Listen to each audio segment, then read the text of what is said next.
Very crunchy, yeah. It's a very crunchy, yeah. We crunch in this kingdom. Hey. Yes, yeah. Okay. You, thank you so much for the host. My goodness, no one was kidding. Not Momiji. Not Mini Miji. Refunded. Oh, yeah.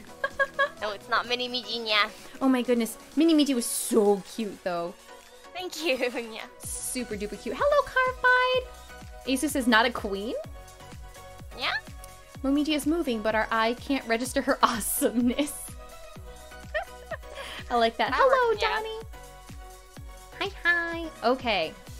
So. Hi, yeah. Nya. Whoa.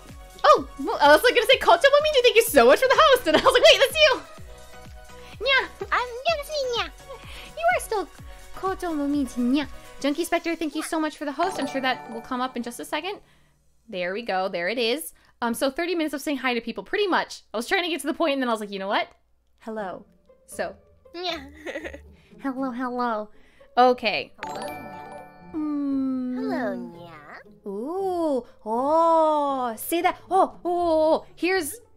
Can we do an exercise for our voice acting goddess? Could you say thank you for the host in your scariest and your creepiest voice?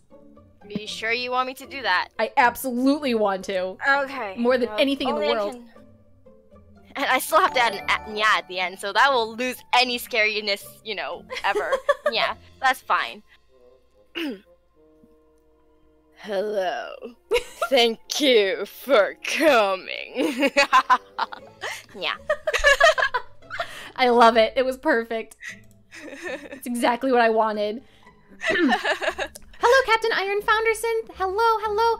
Dune Banuda. Hello. Oh, Momiji's here. Hello. Dune or Dune? I'm not sure. And then somebody followed. I missed it. Where was it? Where you go? Carved by is hosting. Ah, cutie, cute. Nickel, thank you so much for the follow. Welcome to the Kingdom of Crunch. Buff, creepy Miji. Momiji is spooky. Hello, Scully Hiro. Hi. Yes. Jake the Snake. It's a redemption. No, it's a goal from Subathon. So yeah, it's one of my must-dos. Yeah. I told her, I was like, oh, I'll say nya with you, and I'm already losing. I'm already failing. I can't keep it up. It's so hard. It's fine, yeah. I spelled that horribly wrong. Everyone struggles with my last name. Banura? Banura? Banura, maybe. Harunya. Harunya. That's easy to say. Harunya. I like it. I can call you Nyamiji. I don't know if that works as well, but that would probably be my first instinct. Nyamiji? Nyamiji. Nyamiji, nya. There we go. The Larkspur. Hello. Welcome. Okay. So, as you have noticed, all of you wonderful viewers and first-timers, that voice actress, goddess, demon lord, Kochou Momiji is here to give us a very thorough exercise or workshop on what it really means to voice act, because I have had no former coaching. Pachi, arigato! Kami-sama, arigatou gozaimasu! Kami-sama, arigatou gozaimasu! Bow. She would be having cat ears, maybe? We're both doing good. Hello, Rose! But yeah, so goddess, demon lord, voice actress, goddess, demon lord, Kochou Momiji, holy demon lord, that's right, is here, yes, to give us a thorough, sort of in-depth idea of what it really means to voice act. Yeah. Yes, because... So... Yes, go ahead. No. Go, keep going. Oh, I was just gonna say, because, you know, once again, like I mentioned, I've had no prior training, but I just, you know, a different character, I figure, equals a different voice. Different emotions require different sort of forms of expression, but what does it really mean? I feel like we talked about before, in, what was it, Pending's stream or something? We were trying to figure out, like, what it meant to voice act for a male character as a female. Yeah. And so yes. Yeah, I think we did mention something like that. So what I always, sorry, I keep forgetting. Yeah, sorry. Yeah. So the thing is with acting with a different character, yeah. It's not so much as changing your voice, yeah, as just changing, yeah, like changing the speed of your, because your voice doesn't change all that much, yeah. Like you can make it pitch it higher, pitch it lower, but like creating a different voice for a different character every time, it's pretty much, it depends on how how much your voice you can pitch yourself. So sometimes particularly for me, I always feel like I have the same tone same tone every time I change my voice, even after I try recording it. It's like I made it higher, but it still sounds the same, yeah. So so the way you want to change your characters isn't by changing the note, like the how high or how low it is. It's by changing the way you act, yeah. So like channeling that character, maybe? Yeah. So for example, it's easier in Japanese for some strange unknown reason. That could just be me. Kofifi-chan, thank you so much for the host. I'm sorry, go ahead, continue. Yeah, that's okay, yeah. Thank you for the host, yeah. So for example, ohayo gozaimasu, good morning. So for a girl, a cute girl, I guess, ohayo gozaimasu, ohayo gozaimasu. Like that, you would be, like a cheerful, happy ohayo gozaimasu for a girl. For a guy, though, like for a boy, it'd be like ohayo gozaimasu. So it's more, like stronger. Okay. And so did you intentionally try to change the pitch of your voice? No. Okay, naruhodo. So it's not intentional. It's much more like the way you act will change the way your voice sounds. Yeah.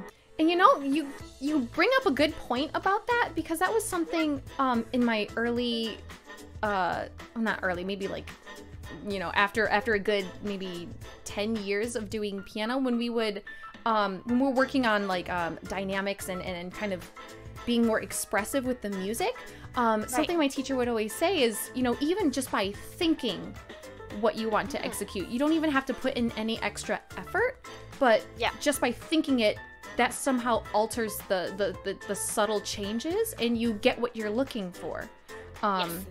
So it's not really so much as trying as it is so much as thinking. And at the time I thought it was just a bunch of hoopla, but obviously it kind of goes beyond music then. It leads right into acting and voice acting and all that stuff. Yes, yeah, it does. Like for example, and again I only put two examples up, like for a cheerful girl and like a young boy was my two. But like you can even go with like let's see. Since I'm doing meows anyways, I'll do a cat. And the thing is, like, it depends on how the cat is. Like, if say for example, if your cat is a young little kitten, it'd be like, like that. Wow. Or if it's an older cat, like a fat one, like, so it sounds different.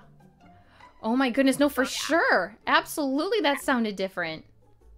So yeah, and it's not really there is a tone of the voice, and it changes naturally as you're trying to figure out the character. But also what it is, it's the speed, and also the speed you're saying the words, and also where you're pausing at the words. So like I didn't pause at any of them, but like I could have been like, ohayo gozaimasu. So that would be like a shy little character. Oh, so I hear it.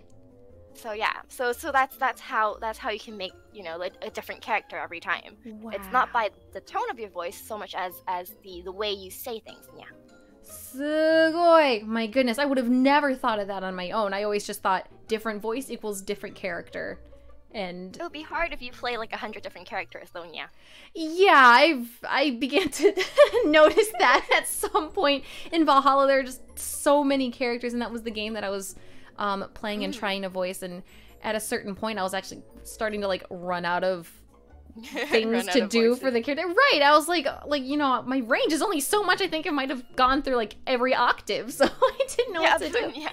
So yeah, changing the speed, changing, I guess, for lack of a better word, like the intensity pauses. That all seems to make complete sense. Now, here's another question. When you voice act your different characters, do you find yourself making different faces or even just like holding your posture differently? Yes, and that makes things so much easier. And yeah, like even you know, when you're playing a character in front of a mic, you don't the audience doesn't see your expressions and doesn't see you move. Yeah, but movement reflects in your voice. Yeah. So, for example, when you're bending down, your voice sounds different than you're standing up. Yes, that's true. And so yeah, like yeah. Here. Sorry. No, that's okay. I'm gonna like try sitting differently. If I sit differently, I wonder if that'll. Yeah, I guess if I sat like this, my voice would just be naturally different. And when you're moving as you're saying it, your voice also sounds different. Oh, yeah. Maybe because the air coming out of your voice as it leaves your throat or your vocal box changes in pitch and inflection, things like that. Sugoi! That is amazing! Pachi. That's already so much more insightful. Yes, dozo. And you probably couldn't hear yourself as you're moving. So like because you can't hear yourself, you know, your own unless your mic you know, sounds your voice in, like as you're saying it. Can you hear your own voice? Not at the moment, no. Okay, so did you hear the change in your voice as you moved? I could feel it for sure because it was a little bit more constricted.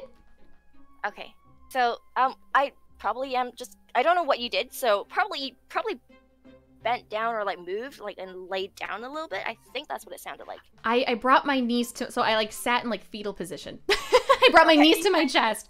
Okay, so let's do that then. I'm just gonna say something as I move around. There we go. There you go. I'm gonna you can hear the yeah. There we go. So you know the movement does reflect in your voice. There we go. So do you find that you have to make specific movements to get certain voices?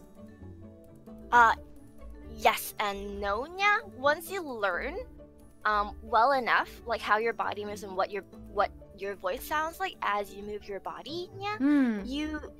I haven't gotten to that stage yet, yeah, and that's like, you know, for pros and people who've been in the industry for a while, yeah. They can pretty much like make the sounds even standing. Yeah. Oh, wow. Okay. So they just kind of like channel that whole I'm pretending that I'm moving right now, and without moving they create those voices. Wow. I've always kind of wondered because I didn't used to think about it very much, but then as I started to get older and watch more movies, like certain sounds that characters would make, like let's say like when they're in shock, right? And they're like and they kind of have that like choking sound, which I guess is more common in Japanese anime and things like that than in American, although I think you'll hear it with like English dubs, but regardless, I've always wondered like how they achieve that, because if you're just standing there and you're trying to force like choked sounds through your throat, I imagine that to be really difficult. Sort of, yes. Basically, and it doesn't so much hurt the throat, yeah, as what you're doing when you're doing choked sounds is you're closing your throat. And I don't mean it by actually literally closing your throat. It just means that you're, you know, stopping the air coming out halfway through. So and sorry. No, go ahead. I was gonna say, could you give a demonstration? What do you want me to do? Like, if somebody were, what are like two different instances where a choke noise? Like, so I would imagine like if someone is shocked. Right? And they're like, you know, or like when they've seen something like unbelievable, like they just can't believe what they're seeing. Okay, so those sounds are a little different when you see something unbelievable, and like, you know, depending on whether what you see is like something good unbelievable or something bad unbelievable. And so we'll go with shock first. And we'll go with nani at the end. 'Cause that makes things a little bit easier. Nani? There we go. So that's the shock, and for the breath, it basically you just suck air in, as when you're shocked you you know, instinctively you go, you do a take back, and then you breathe, like you take in air. Okay, so okay, go ahead. So yeah, sorry. So it's like, and then you just make it sound louder than it should be. Oh, okay, so you just over exaggerate the sounds, but then it changes the breathing too. What kind of sound you're trying to make? Yes. Oh, deep. I can't hear any nya. Yeah. Oh, I'm sorry, nya. Oh no. Nyani. They're really trying to. Kawaii. Kawaii sore. They're really trying hard to make sure you stay on top of those nyas.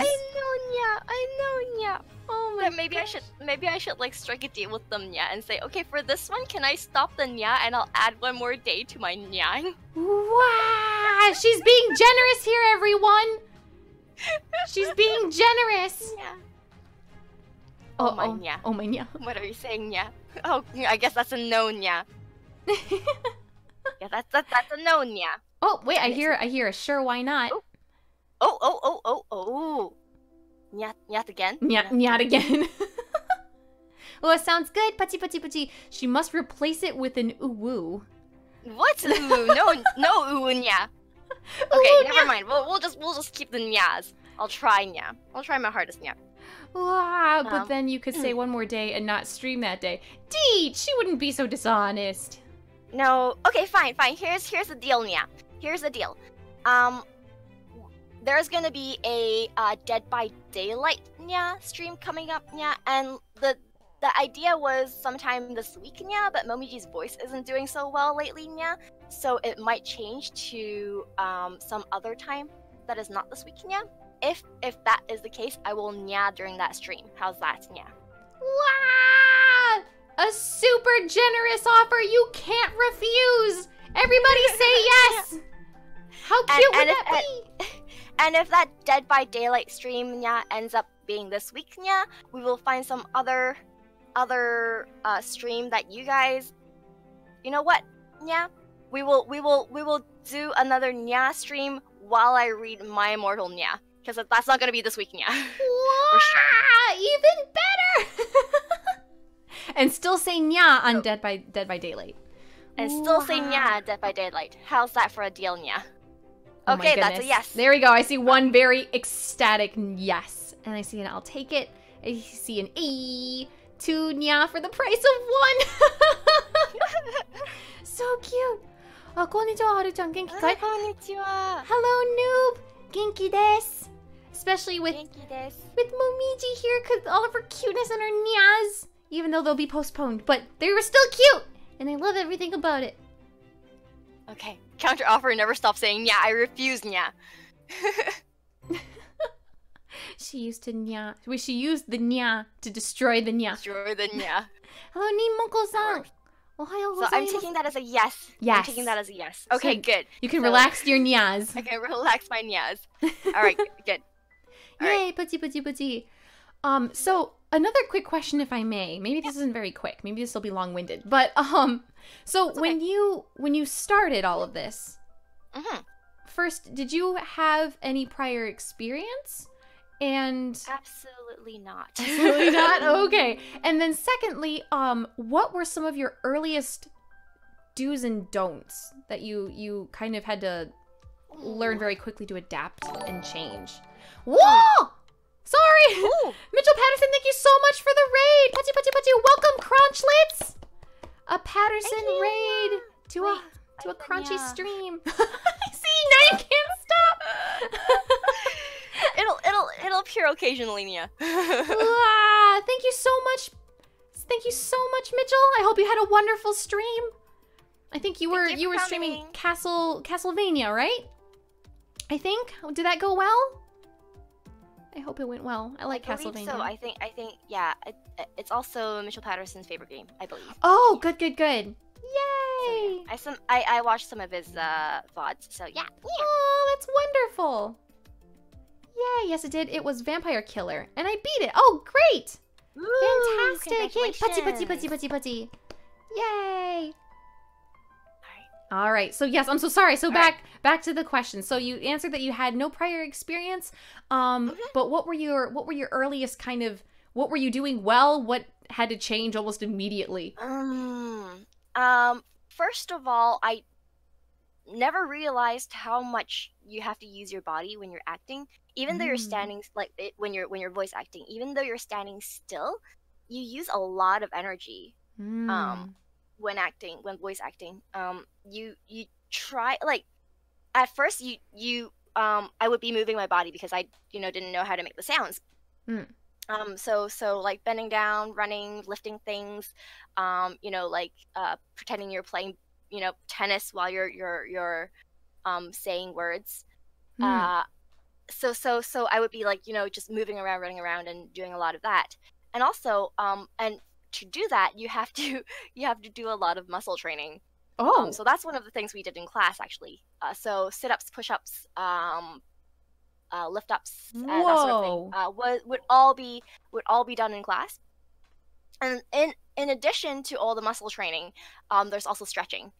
Wow. and like, so wasn't, so for example, I started off when I bent down, I wouldn't be able to touch my toes. Now I can easily put my hands flat on the ground. With like my legs wouldn't be like spread out, it would be like closed. So wow. And I can't do a split just yet. I haven't gotten there yet, but in a sort of a split situation, sort of split, so you're like as wide as your legs could go, and I would be able to bend down my body and touch the ground with my elbows. So that's at the stage I am at right now. And some of my fellow students who are a little bit more flexible than me, and definitely my teachers, can basically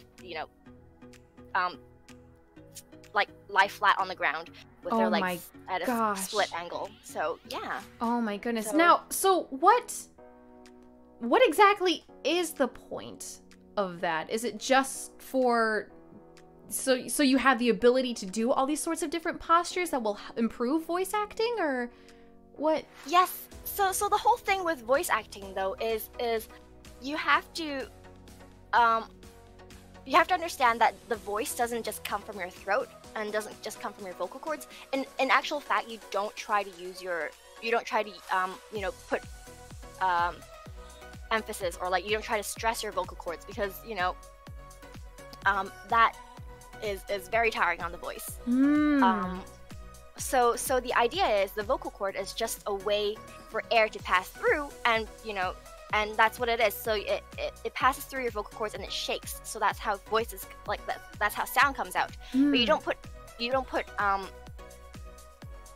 energy in your vocal cords so much as you put energy in your diaphragm and your lungs, so that when you push the air out, you're using that muscle instead of your vocal muscles. Wow. So that's why you have to train your body, and you have to be flexible in order for your body to, like, I don't know, like, so basically you're making sounds with your whole body rather than just one part. Wow, sugoi. I feel so enlightened already. Like, my brain is already just like poof, like all of these things I would have never considered. That is amazing. So early stages, you had to start, the muscle training. Yes. What was? Oh, and then I assume, learning that the voice came from the diaphragm and not really changing through the throat. Yes. What was there anything else that you found that you had to change, or was that about it? Were you generally pretty good in all other aspects? Well, no, I wouldn't say I was good in all other aspects. Everything came as I learned.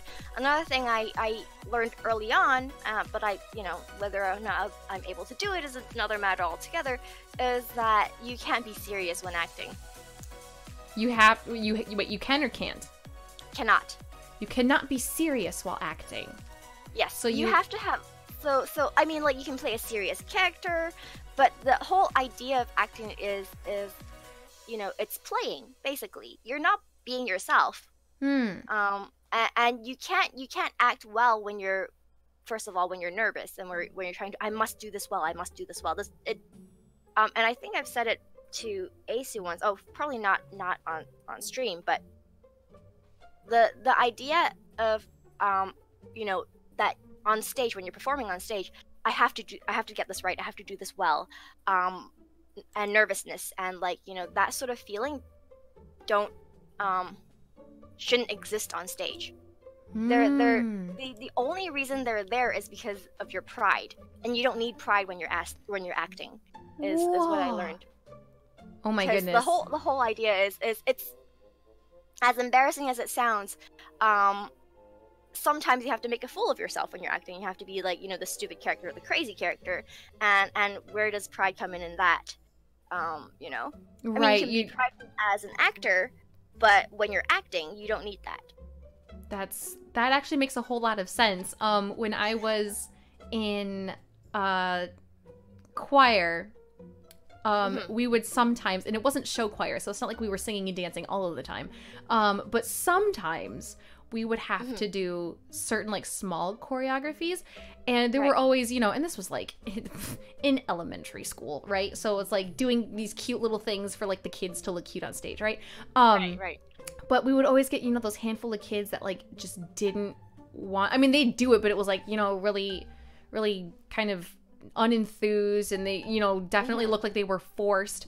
And I remember, and this was said, you know, several times just kind of throughout my life, but just like, even if you're embarrassed by it, like, you don't, like, you act that way because you don't want to look like the weird kid who's trying too hard. But in all actuality, if everyone else is doing what they're supposed to, you look like the weird one who's not trying hard enough. That's true, yeah. So you want to go all out because that'll be your way of fitting in. Because for a lot of kids, it was just about, you know, wanting to feel like they were, you know, they fit in with their peers and things like that. So they didn't want to kind of act interested, right? So that makes a whole lot of sense. Once again, kind of bridging that, it's, you know, a performance is a performance, whether you're using your body or you're speaking, or if you're singing or playing an instrument. That is amazing. Yeah.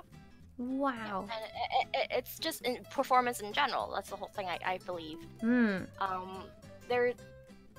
other thing is, like, you know, being shy or being, you know, nervous. You know, shyness is another, you know, it's just, I don't want to look bad. I don't want to let, you know, have people look at me as if I'm an idiot, and that, you know, that reflects on the way you do things, and that's not needed. And like, if your character is a shy character, then, you know, that's fine, but then you're playing your character, and you're not being shy yourself. So the idea of being shy on a stage is not to be. That's right, because then you're not your character, right? Unless, like you said, unless if your character is shy. But like, let's say, you know, you're, what's the word I'm looking for? Like, if you're supposed to be, you know, like a flirtatious character, let's say, but you're actually, you know, you've never spoken to the opposite gender in your life. You know what I mean? Then it's like, then like you have to kind of like, I feel like the process has to be, I'm not me anymore. I am so-and-so who talks to plenty of girls or guys, you know, whoever, and I'm a schmoozer and things like that. So that makes a whole lot of sense. That is subarashi. That is wisdom right there. Pachi, pachi, pachi, pachi, pachi, pachi. Pachi, pachi, pachi. So, Hi. I felt like I had another question, and then I had a massive brain fart. It's okay. I thought I had something else to say as well, and I just totally forgot what I was going to say too at the same time as you did. It's okay. That's incredible. I love it. So let me try and think.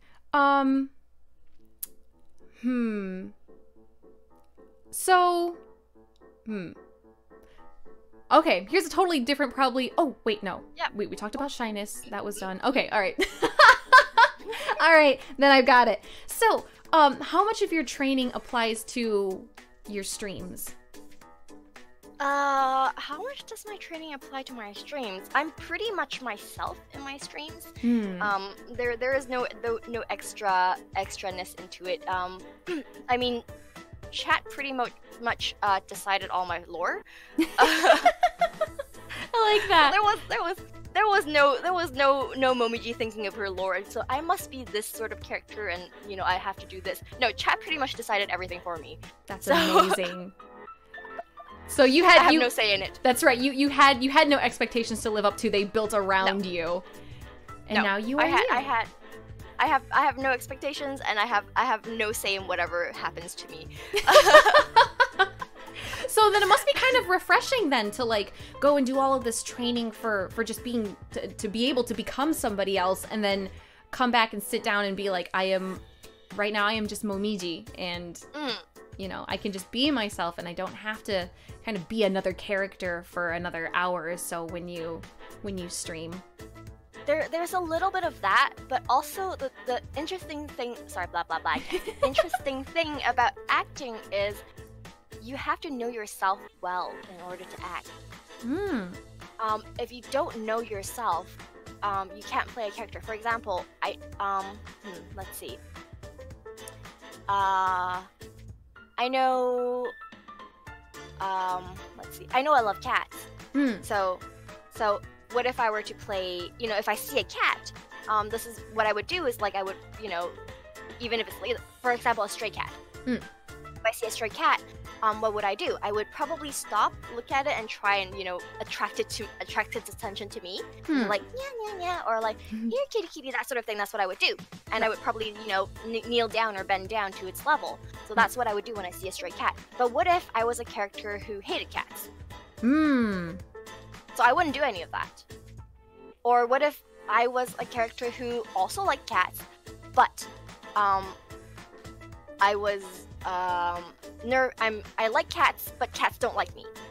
So what would my reaction be? So instead of kneeling down and trying to attract it, I would be like, you know, slowly trying to approach it and just be depressed as it runs away. Or if I was scared of cats, I would probably look at it, freeze, turn, and walk away. So that's what I would do. So if that, you know, it depends on what character I'm playing, and I can only do that if I know what I would do as a person who loves cats. I see. Do you find yourself practicing those sort of reactions as, like, you know, like those hypothetical situations? Do you find yourself practicing those on a day-to-day basis, like when you're walking to, or when you're out and about, when you're doing some shopping or whatever? Do you go, okay, right now I'm gonna be a different character with this sort of thought or whatever? Not so much. I would, rather than when I'm going about my day-to-day business, instead of trying to act as a different character, because when you're acting, you're constantly thinking and thinking and thinking. What I would do, and it's not so much as clearing my mind as I would observe other people. Ooh, people watching's fun. People watching is fun. Yes. It is. It's really fun, but it also helps in acting as well, because you know, like for example, if your next character is like a mother of two, and your kids are like all kindergarten age. I've never had kids myself, so I wouldn't know how I should act. But if you observe someone else, so that's how, you know, that's how they would, you know, talk to their kids, and that's how they would deal with, you know, like tantrums and that sort of thing. And you observe. You learn by watching other people, and that's, you know, yeah. So when I go about, I would observe. Wow. Okay, that makes me feel better about people staring. I'm not a stalker, Ace, so I don't stalk people. That means following them and trying to figure out everything about them. No, I just like to sit. And sometimes that's better than you know, they always say like, oh, what kind of person are you at a party, right? Are you the center of attention? Do you like to be a part of you know, the action, or are you a wallflower, right? I think definitely being a wallflower is helpful here, for sure. Right. Yeah, definitely. Well, it depends on what type of wallflower you're talking about. Like, am I like a wallflower just watching people, or am I a wallflower that's just you know, I'm shy and doesn't want to stand out? Oh, then yeah, I suppose that's a little different too. Whatever your reason for being a wallflower is, but I think if you're an observant wallflower, where you're like, you know, I'm not, you know, super fond of attention, but I just like seeing people in this element and kind of definitely figuring that out. that's gotta be super handy. Aces, stop! I'm not hyper stalker confirmed. She even knows the definition. Who doesn't know the definition of stalker? I'm the guy who's passed out at parties. Yawn. Please take care. Your liver loves you. Harune the stalker. No, Ace is a stalker because he follows Harune. Peaky News got it. A wallflower that stalks people? No, it's not stalking. My goodness. I'm the invisible man at parties since I'm usually not in them. Oh. But but even like holiday parties or even just like, you know, family gatherings, that's still a party. Yeah. Superhero stalk people. Stalk people all the time. Asa, that's a really bad reason. Don't people watch Superman Returns? I have not. And so therefore you are a creepy stalker, Asu. Confirmed. There we go. I bring out the camouflage to parties. There we go. It's good to be camouflage. Yes. So, Oh, I remember now. Yes. What was I gonna say? Sorry. I was also gonna say that making mistakes is actually a good thing when you're acting.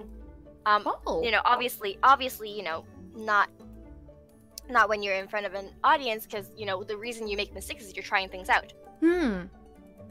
So when you're performing, you have already tried everything else out, and then you've already decided on the perfect method. Obviously, if you mistake your words on stage or like trip on your words and forget your lines, that's a different sort of thing altogether. But the whole idea of when you're rehearsing is to make as much mistakes as possible, and like don't be afraid to act.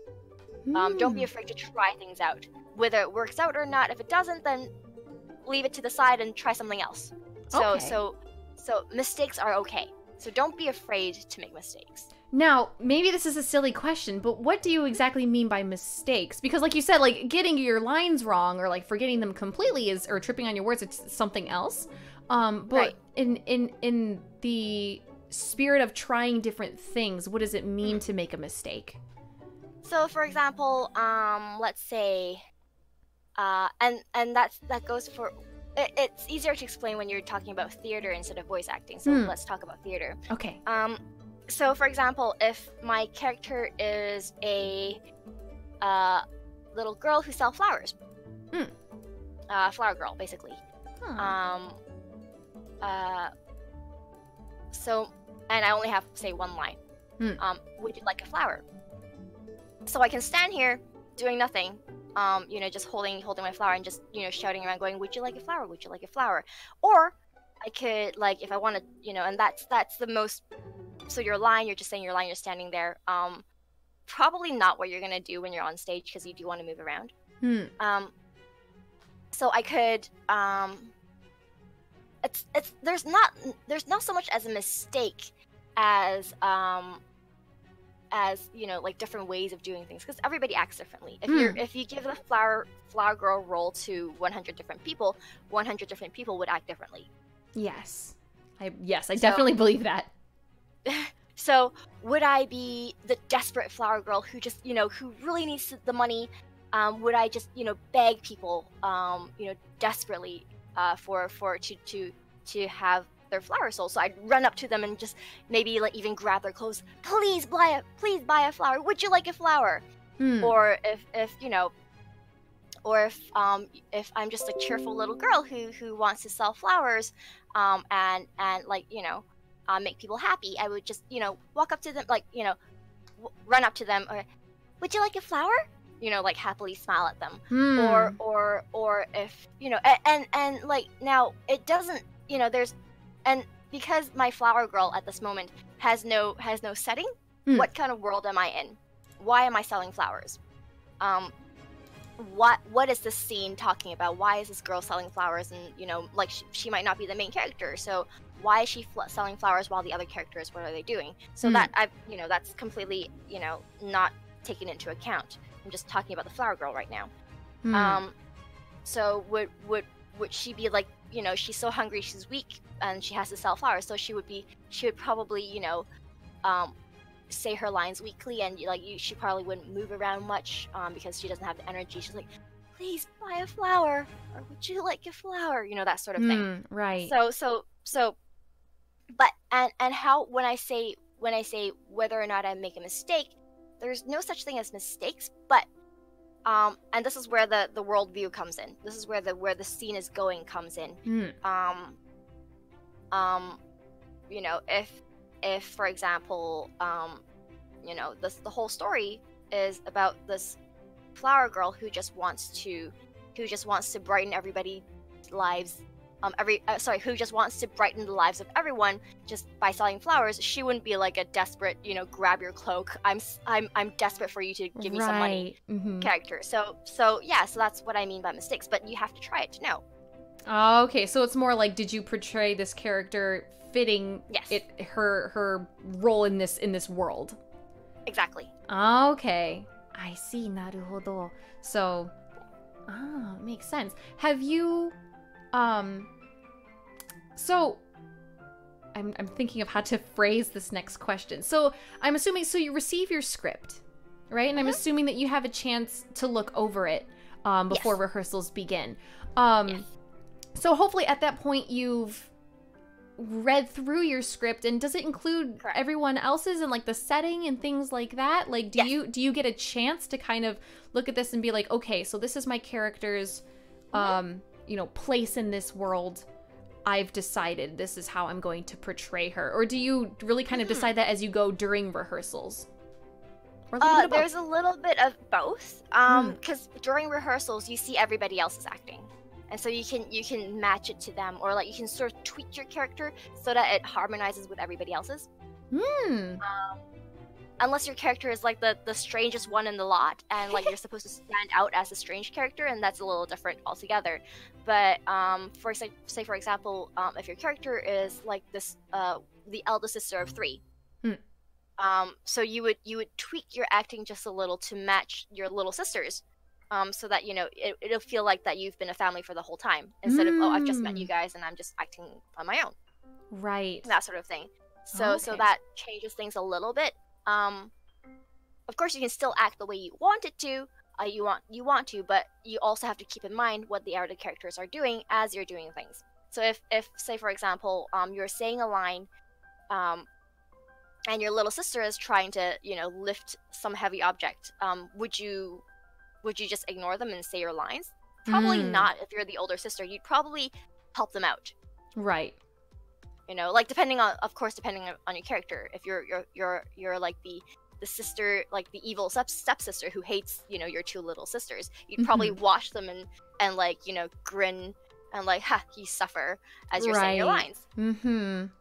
Right. So there's a little bit of changes as you watch what other people are trying to do. Oh, so that makes it, that must make it a little bit more engaging or a little bit more fun for you, because you can rehearse as much as you want. That? Oh, I was gonna say that must make it a little bit like more engaging, a little bit more fun for you, because, you know, it's different when you're sitting there reading the script. You can imagine how you would probably portray all of those characters, but it must be sort of refreshing to kind of see how someone else would do it and then react almost on the spot to that. Correct. Oh, that's so fun. So never a dull moment then during rehearsals. No. Always thinking, always on your feet. And another thing is when you're trying to read your script for the first time, you're not just looking at your own character. It's, you know, I mean, reading your own lines is good, but what you really need to do is read the whole script through from start to end, because sometimes your character setting, what type of character you are, doesn't come out through your own lines, but it comes out through other people's lines. Oh, I would have never thought of that. Yeah, so for example, in a situation where there's a salesman and his secretary, like a boss of a shop and a secretary, and the boss is like, you know, trying to get people to buy his product.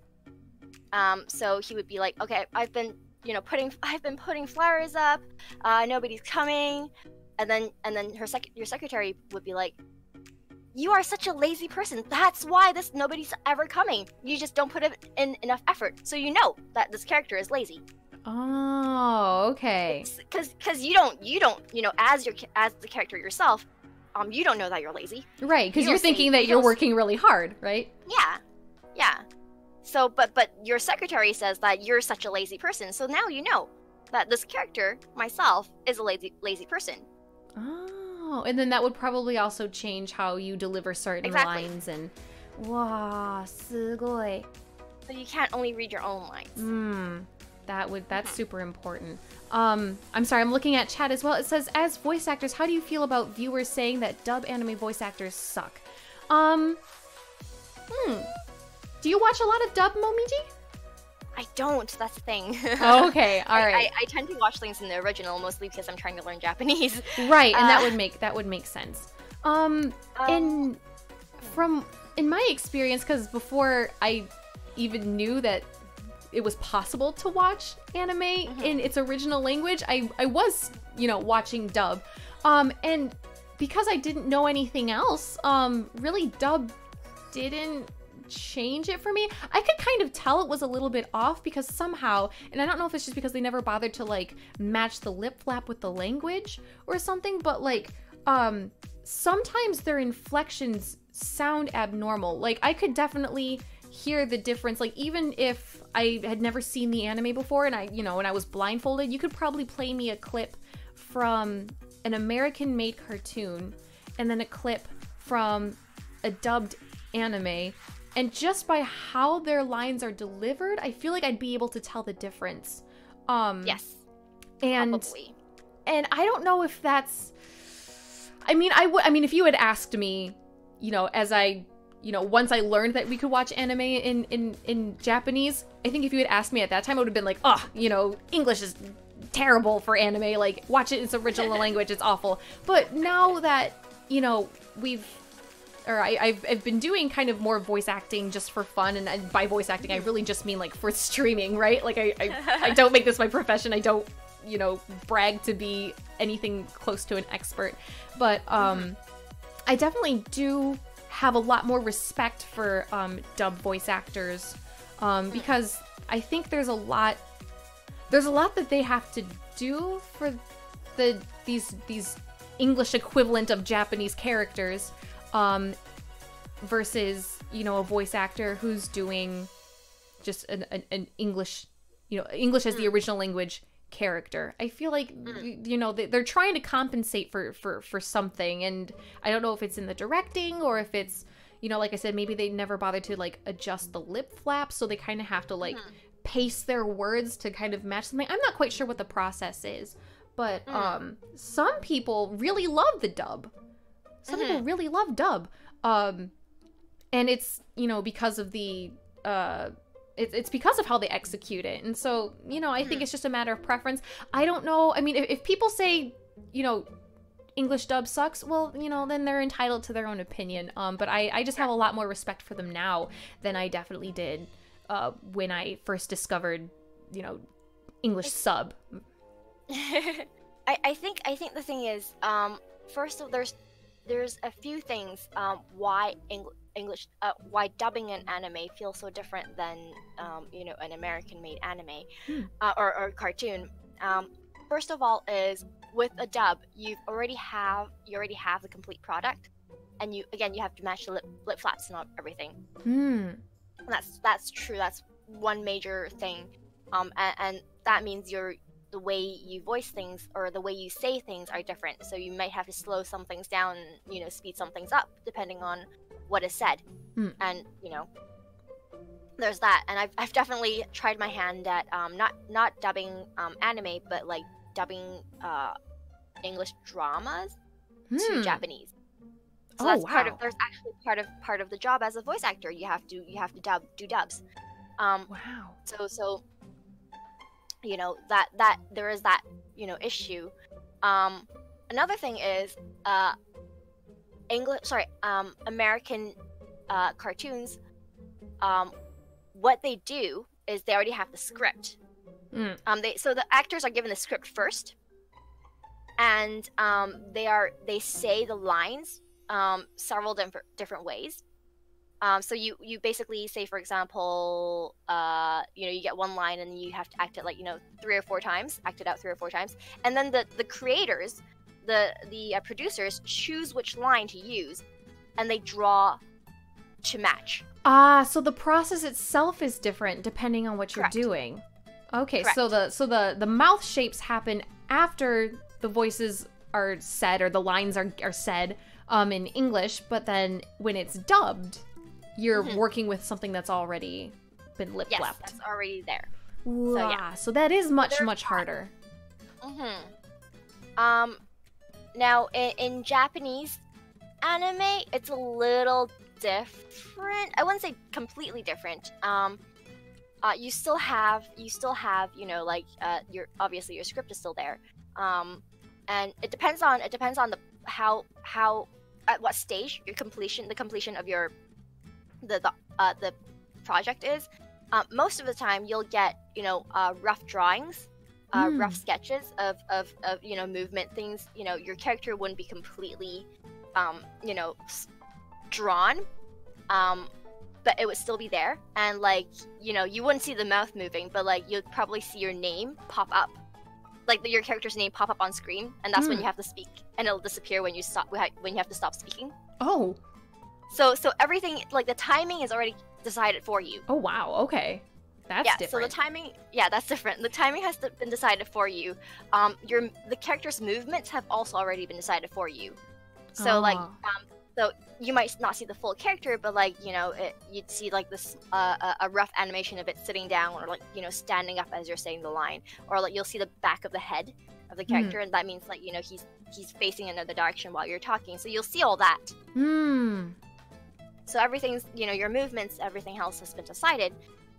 Instead of, you know, you can just act at however you want. So that's a little different in that sense. Wow. And I mean, the more you have to kind of respond to, the more difficult it has to be, for sure. Correct. Oh no, it says Momiji sounds like she needs water. Are you I do okay, need water, Momiji? just a little. Yeah. I'm okay. I did say my voice wasn't doing well this past week. So. Yes. Is it do you have a sore throat, or is it just a raspy voice? I think it's mostly just how do I say it? In Chinese, it would be yeet hate. It would be what? Yeet hate. Basically, it means like it's not so much as my temperature, but I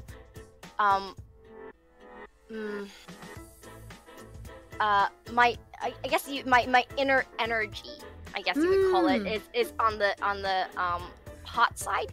So everything's a little heated up. So my throat's scratchy. That's why. For that reason. Yes. No, I actually understand. I'm so sorry. I think you must have said it in Cantonese. Yeah. Oh, okay. Okay. There we go. I was like, hang on, I don't know what that is. But no. Sorry, okay. in Cantonese. So, yeah. No. That's all good. So, yeah. Just a little bit. Your seat. So my voice is a little scratchy. Wow, no, that's okay. You know what's actually really funny? Every time the seasons change, I know this has nothing to do with voice acting now, but every time the seasons change, I always like, you know, my mom would always be like, you know, the weather's getting colder, the weather's getting warmer. You know, you have to adjust your internal temperature. So like in the summer, for example, she would make green bean soup. Yes. And then in the summer, she makes red beans, or in the winter, she makes red bean soup. So it's red bean soup season, but if you're feeling hot inside, have some green bean soup. Exactly. There we go. Exactly. Should we take a quick... Oh, yes, go ahead. Sorry, just for everybody else, the season's changing and things are getting drier, so your throat also gets scratchy that way. So lots of water, and if you have a humidifier at home, use it. Yes, and then for places that have this available, they have there are nice like herbal teas that are I feel like more available now than they were ever before. Yes. And there's one that I've found to be really, really helpful when you have a sore throat. Because I used to drink like honey lemon or honey ginger. Oh, me too. Something like that. and it helps, but actually the acidity doesn't help calm the throat at all. No.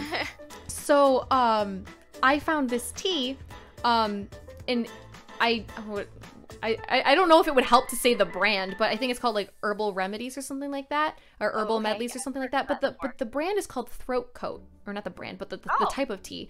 And it has and now I can't think of it, but I think it has maybe some like licorice root for like a hint of sweetness, but it's got something in there that doesn't quite really like, it doesn't numb your throat, but it really does feel like it's like coated in this nice blanket that that really stops if your throat is feeling scratchy. So I always stock up on that when the seasons change, because I know like that's my saving grace right there, is that tea. Definitely. But yes. So yeah, everybody has their own little remedies for sore throats and stuff. There you go. Yeah, I also drink honey lemon. Honey lemon, but not so much lemon as honey. So more honey than lemon. The lemon's just there for a little bit of taste. Mm-hmm. But yeah. There we go. Anyway, are we gonna take a break? Oh yes, I was wondering maybe we should take like a quick, maybe like 3 to 5 minute break or something, just to get rehydrated, grab a snack, gotta get some crunch. Gotta get some crunch. There you go. And maybe we'll do some voice acting exercises. Yes, let's do that. Yay! Okay, so we'll be back in like five minutes or so. 5? Intermission, 5? that's Okay. right. Oh, and we are back. Yay! Yay! So it just came to my attention that maybe the music might have been too loud.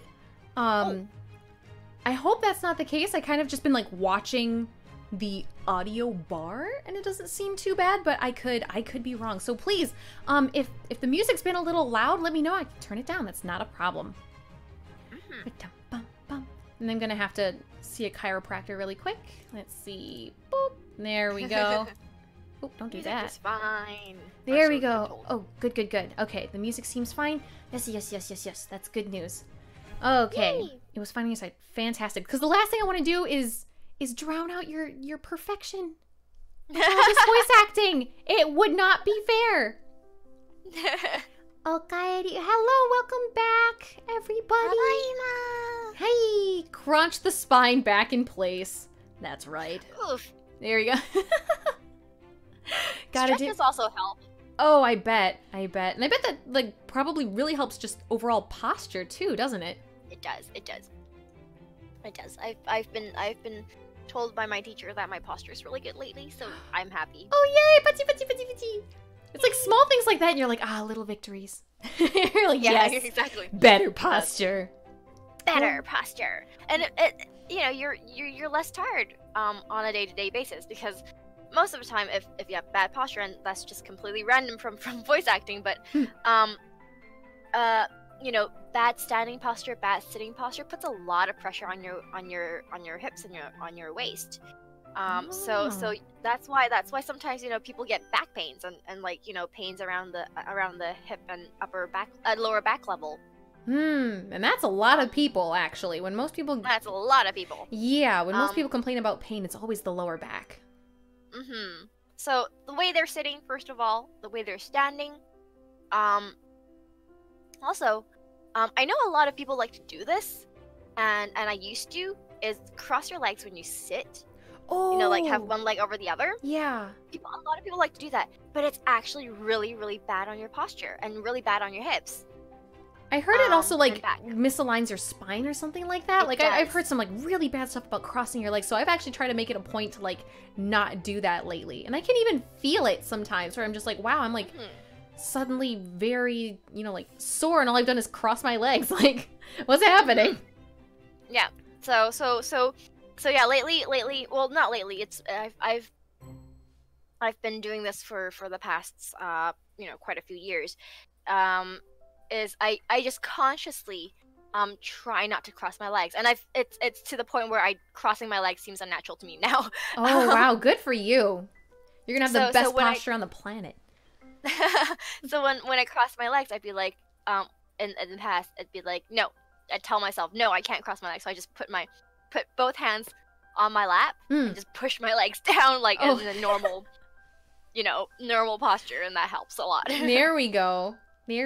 So, when you're playing like now we're back to voice acting, but like let's say you're playing like share, ojo-sama, right? Their posture, or wouldn't a very common sitting posture for them be crossing their legs? So do you make an exception for your roles, or? Well, yes, for playing roles, I would definitely make an exception.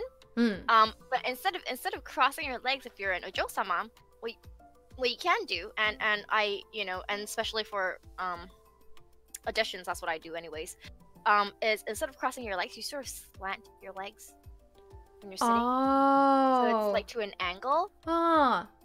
Like sort of like the princess sitting style. Right, like I'm thinking about like Sailor Moon right now. Yeah. Thinking, okay. So yeah, so you're crossed, your legs are not crossed, but like slanted. Hmm. And it actually looks prettier. Now, if you're a character which is like really, erasona, like really, how do I say, prideful, then you might cross your legs. Okay. Like you would, there's two types. Yeah, sorry. Oh, I was just gonna say, so you would make an exception for. I would definitely. So there's two types of characters, or well, no, three types of characters that I would definitely think about crossing my legs for. One is like the super like villain ojo-sama, sort of like really erasona ojo-sama. I would cross my legs for that. Second is a sexy character. Because like crossing your legs, imagine yourself with a mini skirt and crossing your legs. So like really short skirt, and so like it's for a sexy character. I would do that. Third one is for like sort of like either a boyish character or just a boy. And I wouldn't cross like the whole way through. It would be like halfway, with your knees extended out, and it'd be like sort of a little rough looking. Okay. Or like my legs for. Or like having the ankle resting on top of the knee. Exactly. That's what I was talking about. Oh, okay. All right. Yeah. Oh. So yeah. Sugoi. There we go. So you do so much for your characters. It's wonderful. It's wonderful. I still don't play enough, as I've been told by my teacher. I still don't how do I say it? Don't express well enough. Oh, so really? Yeah, my teachers, I think two of them has already told me, I want to see you just let go completely. And I haven't done that apparently. Oh, do you feel like you have? Like, do you know what they're talking about when they tell you that? Or you're like, I am going to have to do some like soul searching to figure this out? I do. I think when I'm acting, first of all, I act mostly by instinct. So for this character, I would probably do this. This is what I do. But like, and once I've decided on it, I wouldn't change it all that much. So what they want me to do is just completely and utterly just relax and just go over the top with everything. And I haven't done that yet. I've pretty much decided on this, and this is how far I will go, and then stop right there. And I'm learning slowly to go beyond my own plans, and just like, say for example, if this is a Shakespearean play, for example, let's see, Juliet, for example. Romeo, wherefore art thou, Romeo? I can copy the 150 different Romeo Juliet plays and just put my elbow on the veranda and go, oh, Romeo, wherefore art thou, Romeo? Or I could be like, I could totally go completely out of, like do the exaggerated movements and go, Romeo, wherefore art thou, Romeo? That sort of thing. Butty. And you probably imagine me just spreading my arms out and just going like, oh, that sort of thing. So there's that, and that's not the best example, but you sort of get what I mean. No, I definitely do. Wow, and chat is reacting very positively. They're like, whoa, you can definitely hear the difference. Absolutely. So yeah. Says, have you ever put your entire being into an outburst? Into an outburst? I haven't, and that's the thing I should. Oh. Is that... Has any of the characters that you've ever had to play have an outburst? Like that? What? No, not yet. No, I haven't played a character that had a super outburst. Now, no, actually, you know what? We are currently studying Midsummer Night's Dream in my school. Nice. Yeah, I know, in Japanese. Oh, well, that's interesting. Yeah, tell me about it. So, Midsummer Night's Dream, there's one scene at the beginning between Helena and Hermia. Helena is in love with Demetrius, but Demetrius loves Hermia. Yeah. And Hermia loves Lysander, and Lysander loves Hermia. So Lysander and Hermia are trying to, escape into the, elope. And Helena is just, mad that,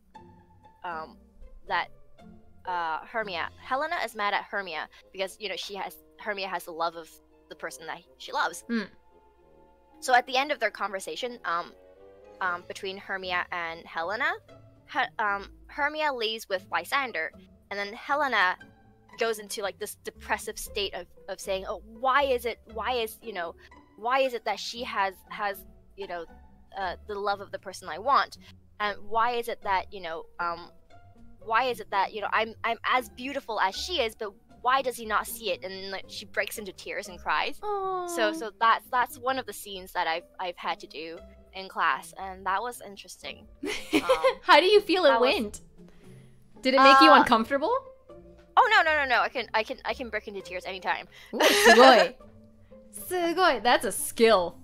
That is a skill. It's one of the skills I have. So I can break into tears anytime, and that's fine. But like, but the anger before the depression, like she's angry and like super angry at Helena, and then as she talks, her anger turns into depression, and then turns into tears, and then at the end it's determination. I'll tell Dimitris about Lysander and Helena's elopement, and maybe when he comes back he'll look at me in thankfulness, and just for that I'm willing to sacrifice everything. Oh wow. So there's that change in character, and that was pretty interesting to play. Yes. Yeah. Wow. Now cry for us. Do you have to think really sad thoughts, or are you just like, nope, let's go tears? Let's go tears. That's amazing. So depends. Crying also is depends on different stages. If you're and crying is different for everybody. Crying as a 5-year-old and crying as an adult is completely different. That's true. So for example, as a burst into tears, as a 5-year-old, for example, you'd probably suddenly start going. And then when someone asks you, "Oh, are you okay?" and then you burst into tears. You know what I mean? Yes. As a kid. Yes, exactly. It's like someone's caring about me. I'm gonna cry, like cry my heart out. So this is, and I'm imagining someone coming to me. So, give me one moment. Here, maybe I should pause the music. It's okay. I want to hear. Let's go.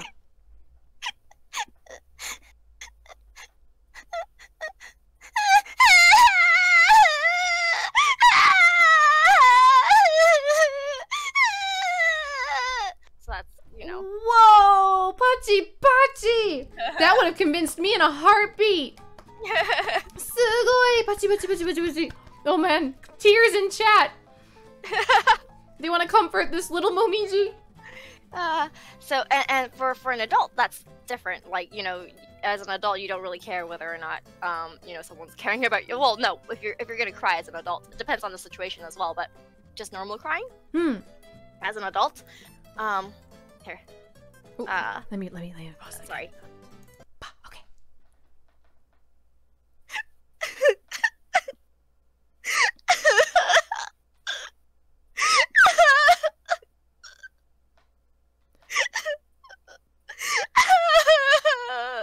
That's how an adult would cry. So Pachi! I regret asking Momiji to cry now. You're making everybody else cry! That's amazing! Momiji is powerful. That's why she is the voice acting goddess demon lord. I'm sorry. Sugoi! No, don't be sorry. This is what chat wants. This is what the people want. This is what they want. I'm gonna give it to them. Yes, give the people what they want. I could hear the hopelessness in those tears. Sugoi! That was amazing. What would you say is Oh, yes, go ahead. Sorry, go ahead. Oh, I was just about to say, so what would you say is your easiest emotion to act? Because you seem pretty good at those tears, I'll tell you. Cheerful. like, cause I wouldn't say I'm cheerful all the time, but cheerful, happiness and like just being excited about something is a constant emotion.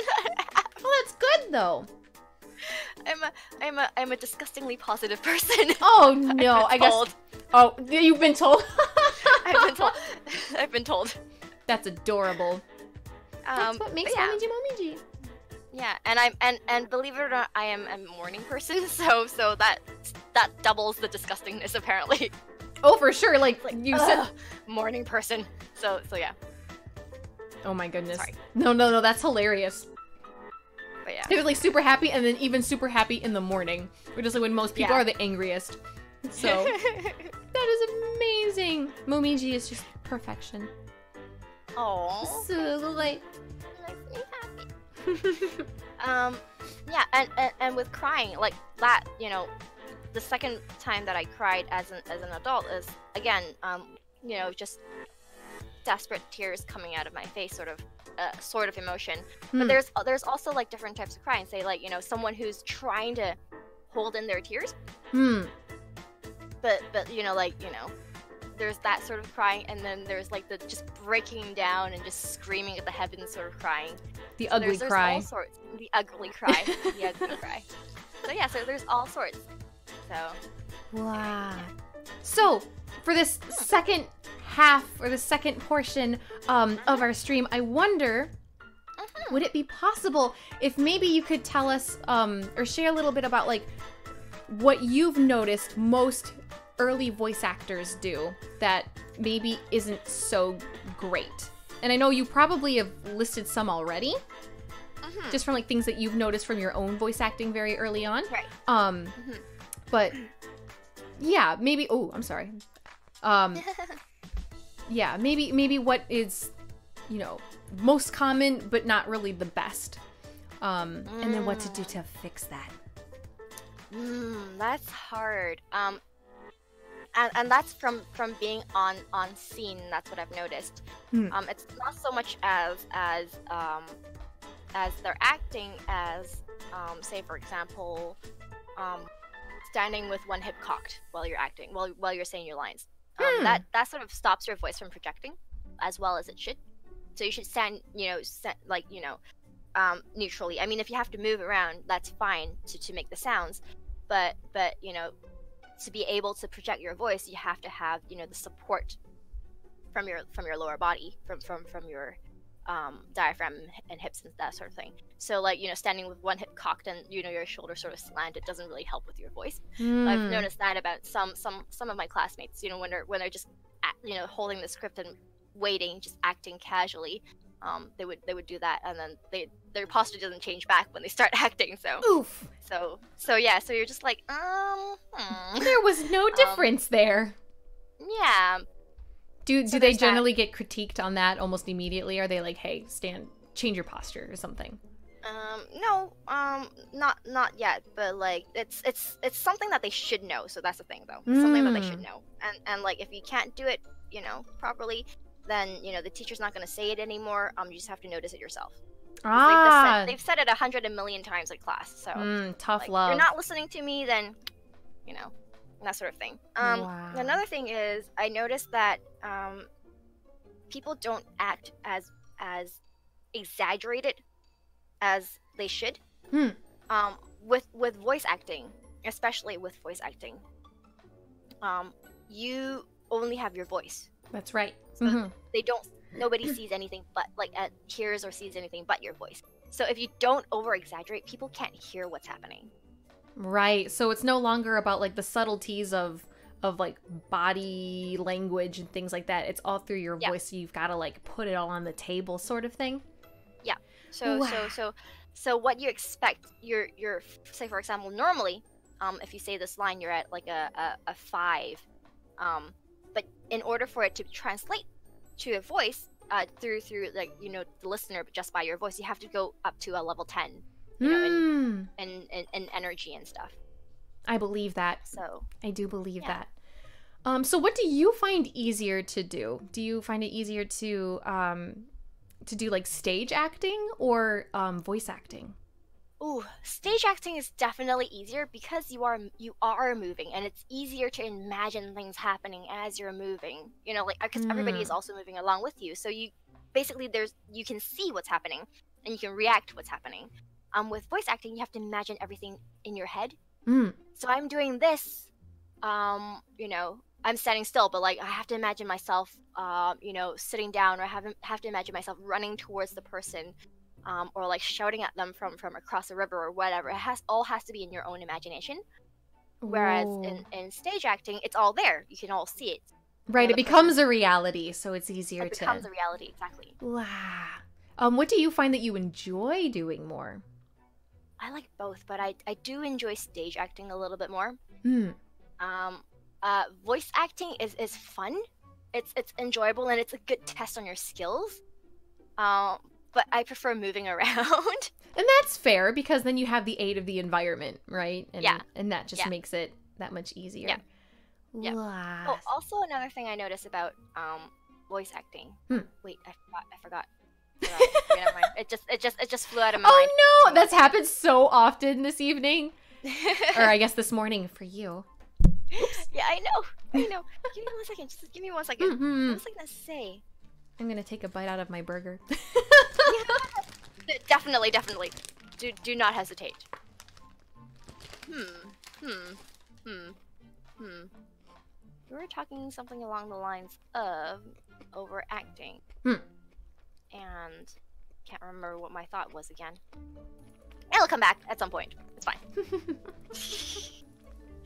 It'll come back. Stage acting, crunch, burger time. Burger crunch. Burger crunch. Stage acting and voice acting. I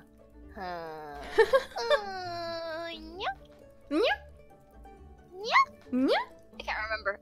Never mind. Let's forget it. It'll come back at some point, or maybe after the stream, and I'll tweet it. Oh my gosh, absolutely. Where you're just like, yo, wait, hang on a second. This is it. Hang on a second. Let me tweet this. After the conversation is done, you're like, no. I had a chance. Evil laugh, please. Mickey asks. Okay, so there's different types of evil laugh, as I'm pretty sure you all know. There's the evil chuckle, which is just not a full laugh. You're like sort of like that sort of evil laugh. Yes. So there's sort of like, you know, the dark, you know, hidden villain just watching things happen. There is the full blown evil laughter, and that's for like a lower voice character, and they would go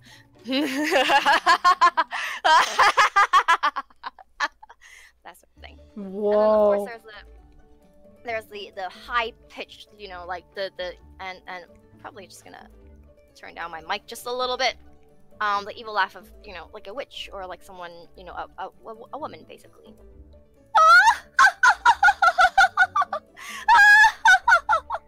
You know, that sort of laugh. I love it! Pachi, that was perfect! Yeah. Everyone should use that for everything. Just use Momiji's Ojo-sama laugh. Evil witch. And then also, like, you can go from, you know, laughing can go from, and a lot of the time, evil laugh, they don't start off as like the hua, you know, the super big laugh. They start off small, and it's kind of like as they imagine things happening, you know, you get more and more excited, So here. And then the laugh like elevates. Yeah. I'm gonna pause the music. Oh. So it'd be like, let me think. That would be.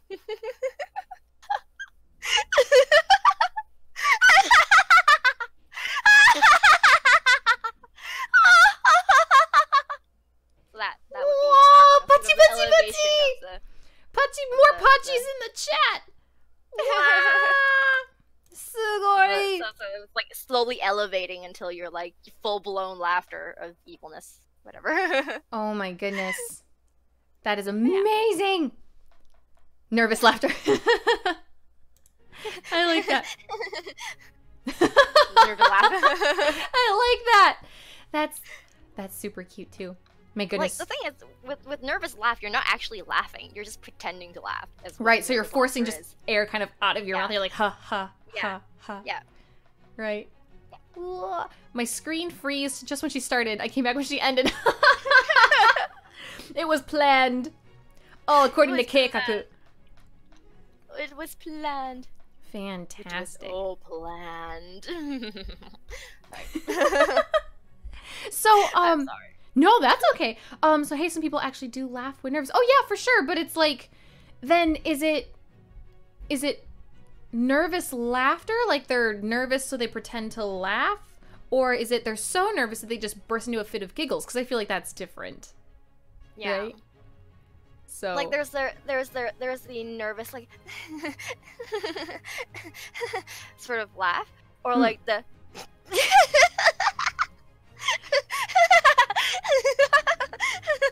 sort of laugh. Oh, so cute. Oh my gosh. I'm overwhelmed by cuteness. Yeah. Goodness gracious. So it says, yeah, I'm guilty when it comes to nervous laughter. So it does depend. And once again, that changes everything, doesn't it? Just execution and things like that. Exactly. Many laughter. Justice doesn't laugh. Doesn't laugh. I'm sure Justice laughs just as well as everybody else, but whatever you want. Yes, now Harune has to do it. Do you want to cry? Oh, okay. I'll try. This is where you'll all be able to hear the difference between someone who actually knows what they're doing and someone who's just doing it for fun. Do it. Okay, so crying. Okay, here we go.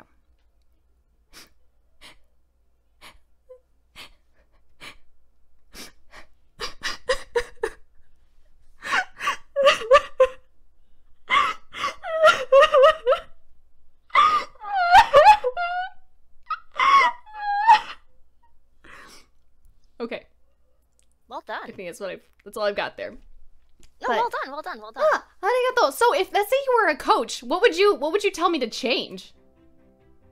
So at the first, when you're sort of like hicking, sort of like you might want to change the shortness and like the length. You vary it a little bit because you're just doing right now. But like when you're crying, you sort of hic without wanting to. So That's true. You go.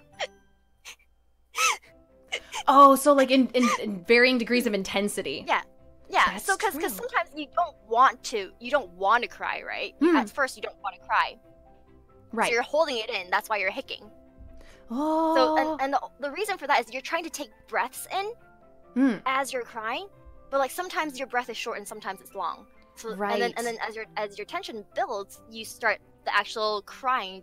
You start actually going that sort of thing. Right. So yeah, you want to vary the shortness of your breath. Wow. Sugoi. Spoken like a true sensei. Arigato. There we go. See? Already. Just right off the bat, she's like, the breathing needs to change. That's amazing. That's the first thing that came that I noticed. That's all. Sugoi. But afterwards, it was really good. Oh, thank you. Thank you so much. That makes me blush. Thank you. There's this sort of medium between moaning and crying. Yeah, there is. So when you're when you're full out crying, you actually you scream basically. You go that sort of thing. I mean, you're moaning. You go.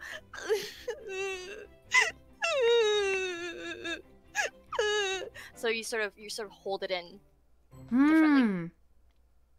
So yeah. I'm sorry, I just took another bite of burger. I'm so sorry, this is my dinner! And so I was like, it's okay, no, go ahead. I either wait or I eat this later. So now I'm gonna finish chewing. It's okay. Fine. You can continue. Nom nom nom So nom yeah, nom. it depends on the way you want to cry. I speak from experience. So yeah, and also like you cry differently in different situations too. That is true. Yeah. That is definitely true. That burger, yo, I'm sorry. It's fine. Continue. I just finished eating one myself. Oh, fantastic. Eating burger voice acting. There you go. We should just voice act while we eat. And that's the stream. That's another very common situation. As you're eating, you're trying to either say your lines or like you're doing eating sounds. Oh, that's right. So how would you act that? Without, or do you like have to have food there? Is that like really the only way to make it successful? You don't. No, Because really. basically, you just imagine your mouth being full. And like normally. So here's the thing: you don't actually make sounds when you chew, in real life. That's right. Like you don't go. Yeah, exactly. So you don't do that when you're actually in real life. So the whole thing is, you have to, and normally people don't really speak when there's eating food. But sometimes when you have to act and do that, you have to pretend to have food in your mouth. So let's say I'm eating a burger. I'd be like,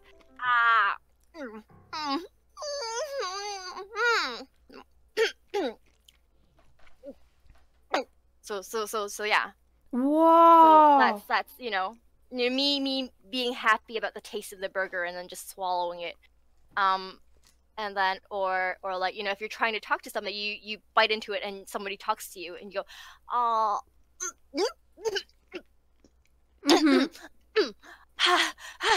Sort of thing. Right. Because you're trying to. Yeah. Sorry. No, my mouth is full of burger. Sorry. That's okay. And when you're speaking with your mouth full, you go, yeah, I'm trying to, that sort of thing. So you can't, your voice doesn't come out fully. Right. But yeah. Whoa. But yeah, so that's what and your words are slurred, really, because you have something in your mouth and you can't move your tongue. So. Wow. Yeah. So it really does sound like you're chewing on something. That is fantastic. Wow, so good. I'm sorry, I'm gonna take one more, just like two more. Continue. I want a burger now. Go get one. Everyone, go get a burger. Go get a burger. Go get it. Go get it. You want it? Go get it. You want it? Go get it. This is my burger. Go get it yourself. I would share if I could, but number one, this is a small burger, and number two, it is a virtual burger. It's also mine. Here we go. Teach Harune how to crunch without something to crunch. How to make the crunch sounds without a crunch. You can't. It's a sound that doesn't come out. It just doesn't come out in a person's vocal cords. But like mostly those sounds will be done by the mixer. So you don't have to worry about that. That's good news. Yeah. That is very good news. I don't think anyone in real life can. Well, maybe some people might be able to do it, to make the actual crunching sounds. That would just be. Wow, that would be really. Yeah. That would be a lot of talent, I think. Either that or they're breaking teeth. Yeah. Which we don't want at all. Yeah, nope. Bone shattering, yeah. Absolutely. It would be bone shattering. Just crunch on your arms and legs. Crunch on your arms and legs, that would be bad. I don't think that would sound the same as ice crunching. That would just sound like bone breaking. Oof. Ooh, I don't even want to think about that. Yeah, that would, yeah. Let's not do that. That would be a bye. We don't want that. That would be a bye. Okay, sorry. You're hearing the burger wrapper being rolled. It's now ASMR stream.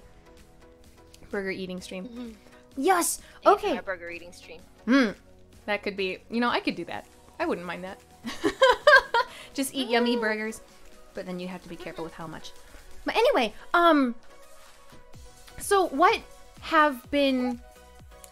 is your latest project? Like, what have you been working on recently? Latest project. I've been working on voice samples for school. So yeah, like just short lines to be recorded and put into a CD for companies to hear and decide whether they want me as a member or not. So that's really nerve-wracking. Oh, I bet. Another thing is I have a drama CD coming up that I have to record, and also a reading play coming up next month. So rehearsals are starting next week. Yeah. So, no, is that all through is that all through the same school, or is that various? No, definitely not. So the voice sample is for school. The drama CD is for another company, and the reading play is for yet another company. Oh, すごい. Momiji's busy. Not that we already. Not that we didn't know that you're constantly working hard. Which is I don't like to have my so the thing is I like my schedule being full. I like lots of things to do during my day. I feel like I'm wasting time if I'm not doing anything constantly. Oh my goodness. So there's a little bit of that. And I also want to get as much acting experience as I can. So yeah. I mean, it's all about actually, you know, doing things and just getting yourself out there and just trying things out. Even if you don't pass an audition, even if, you know, it doesn't work out, you still, you know, put yourself forward, and there's always the chance that it might work out. So right, just can't stop trying, right? Can't stop trying. Nope. Wow, すごい. So how much of your day is spent practicing outside of school? Outside of school. So on a school day, for example, if I have a 9 o'clock class, I wake up 2 hours early to warm up my voice. Whoa! And to do some like just minor stretching, because at school you have to be just immediately start off and be able to be awake and active during the whole school. So you have to be a morning person. I have to be a morning person. Wow. And despite the fact that I don't sleep at night. And then after school, and school varies, like how long school is varies. So sometimes it ends at 5:20, sometimes at 3, sometimes at 2. So it depends on the time. Oh wow. Yeah, and it depends on the classes as well. Wednesdays I have the day off, so I spend Wednesdays, you know, planning streams and stuff like that. And doing collabs. Collabs seems to happen all on Wednesdays, just because that's the only day I have free. Oh, that's good. Yay! Thank you for doing this, by the way. This is just yet another collab. It's fun. Yay. So after this collab, I have lessons, vocal lessons. So that's outside of school. Wow. That I take myself, and then afterwards I have ballroom dancing, just because I just want to learn ballroom dancing, and then after that I have harp lessons. Oh, so great. So I'm assuming Wednesdays is kind of your pursue your hobbies day. Yes. Wednesdays is sort of pursue your hobbies days, as well as just, you know, learning something other than voice acting day. But like, you know, everything sort of links to voice acting anyways. That's right. That's right. Everything will come in handy. Yes. I do dance. I do ballroom dancing. That's adorable. Wow. My kokoro. So, yeah. and for weekdays that I have classes, I either go home and prepare for the next day of class, because, you know, the different teachers means different sort of homework and different. So I have vocal singing lessons, so I'd be, you know, memorizing, you know, songs and trying the singing the songs, and then, or I would have like, and next, oh sorry, tomorrow is, for example, it's waho is what it's called. So speaking. Whoa. So pronunciation, enunciation, and that sort of thing.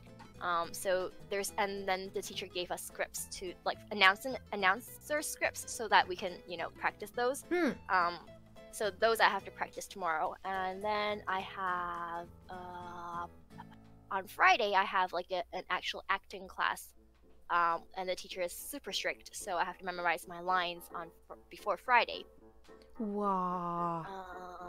And also like a studio practice sort of thing, so where they have like the screen, the anime, and I'd have to, you know, like voice act to the anime. So that's another one of classes on Friday. So that's what I'd be like reading the script and preparing on Friday for.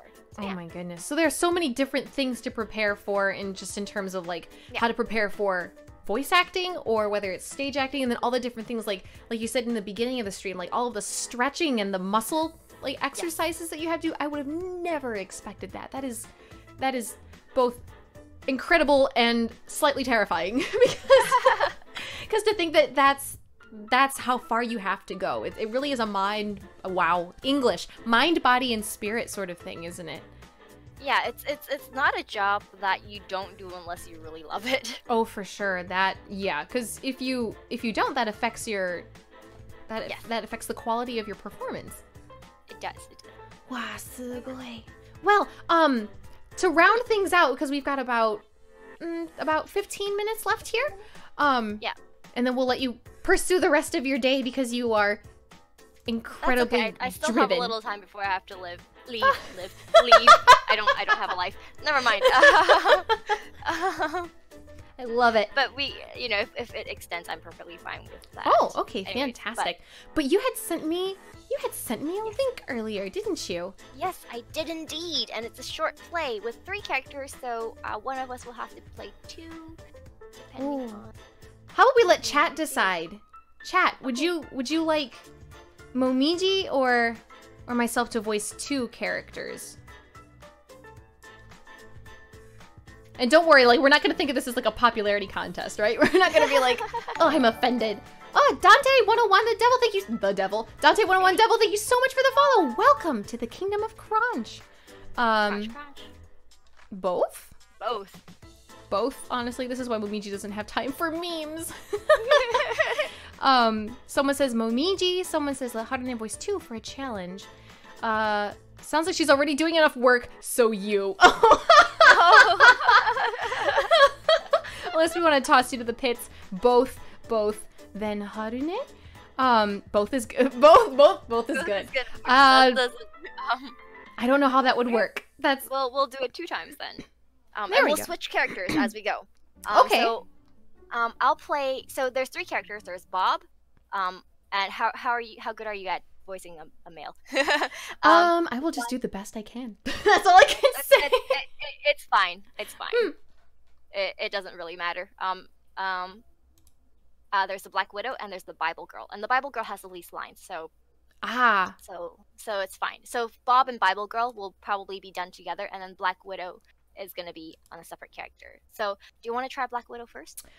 I would, and I'll be honest. I chose not to prepare for this, because I thought it would be, because then I'd overthink it, right?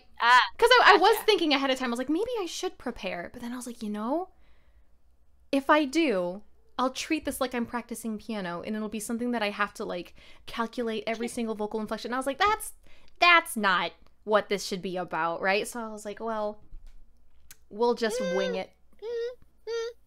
But you have read this once, right? Nope. Okay. I'm a bad student. Should I glance it over very quickly?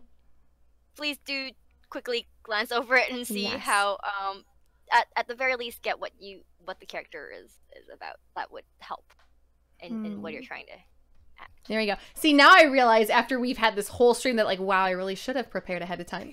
At the time, I was like, I shouldn't. It's just, let's see. Cute. Let's see. Oh no. That's dark. Let's see. Well, it is Halloween, so I thought I'd get something. That, I love it. I'm a little bit more interesting. I like this. Let's see. As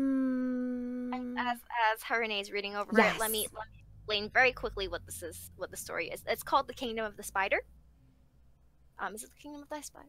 Yeah, Kingdom of the Spider, and it's a 10-minute play, actually written by what's the name of the person? Nick Zagon. Now, I'm pretty sure that this is like probably copyrighted, but we're gonna be fine, right? This isn't for profit, so I think we're fine. Yeah, it's fine. It's fine. It's fine. So yeah, and the characters are Bob, a single father, Black Widow, an actual Black Widow spider, and the Bible Girl, who tries to who talks about the Lord and all that stuff as she comes, like what do you call them? Like people, missionary. There you go. So yeah, so there's the 3 characters, and this is about well, you guys will see later, but these are the 3 characters that appear. So yeah, and then I will be playing Bob and the Bible Girl, and the wonderful and adorable Harune will be playing this Black Widow. I'm reading the lines and I'm like, oh boy. This is interesting though. I really do like this choice. This is gonna be good. I like this. Okay, I think I'm ready. Okay. Shall we start? 始めましょう. Whoa. Hey. Wow. How you doing? Oh boy. Morning, sunshine. You're not what I think you are you? That's right, honey. Shit. Black, 8 long legs, red hourglass on my ass. A Black Widow. Am I the biggest one you ever saw? You are the biggest one I ever saw. Welcome to the neighborhood. Yeah. Hello, hun. Are you there? Sorry, I just... Stunning, huh? This your first house? Well... Yeah, I figured. That's your first baby, too. Huh, child? You saw my... Oh, yes, he's gonna make a tasty little morsel. Oh, jeez. What am I going to do with you? First house, first kid. You're not used to this stuff, huh? What stuff? Stuff that you can't ignore until it goes away. Hey! Don't deny it. I'm right, baby. Every personal problem you ever had you would just ignore it till it went away.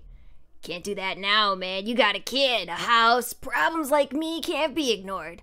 Leaky faucets, baby colds, termites, poopy diarrhea diapers, mice, black widows on your doorsteps, overhanging trees that need to be topped. This shit don't go away, Bob. You know my...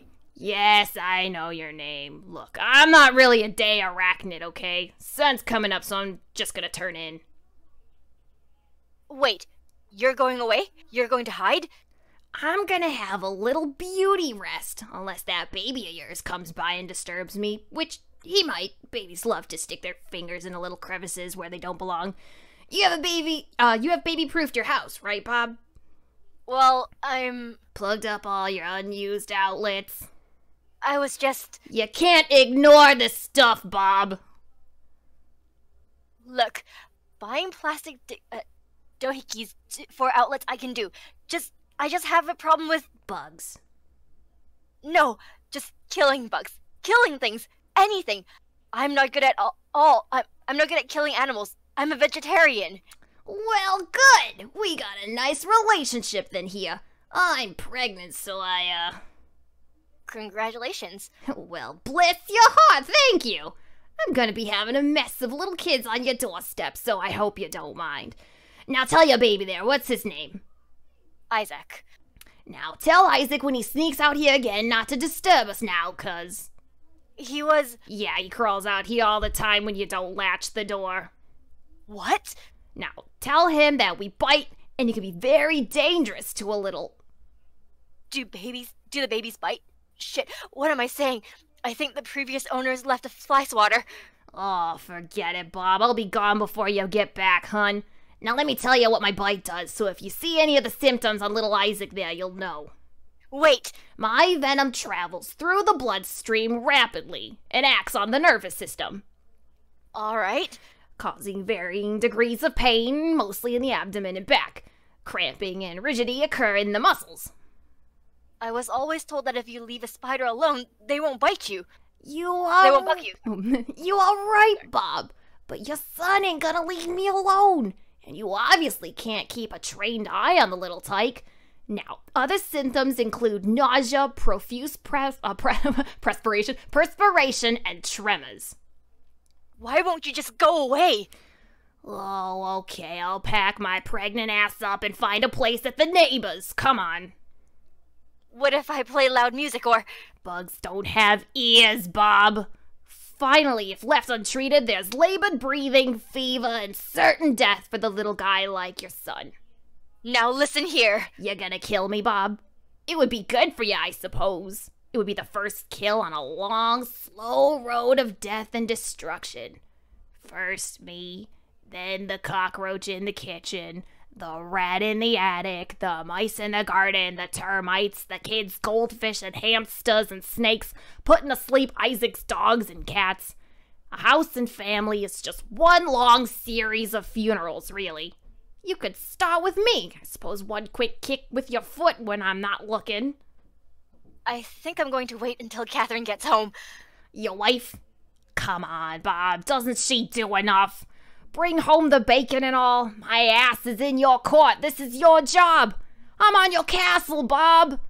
Besides, your wife's a girl, honey. She hates spiders, remember? An exterminator. Got $800. You're mortgaged to the moon, Bob. Hello, sir. I was wondering if I could have a moment of your time. Suddenly out early today, hun. Usually don't get Mormons till the afternoon. Are you familiar with the Lord's Prayer? Well, I'm Catholic, so... Then you are familiar. Great. Can I ask you one question? Look, I would love to discuss all this, but... What do the words, Thy Kingdom Come, mean to you? Thy Kingdom Come? Didn't we just go over all this at the turn of the millennium? Sorry, I just lost my place. No, you're good.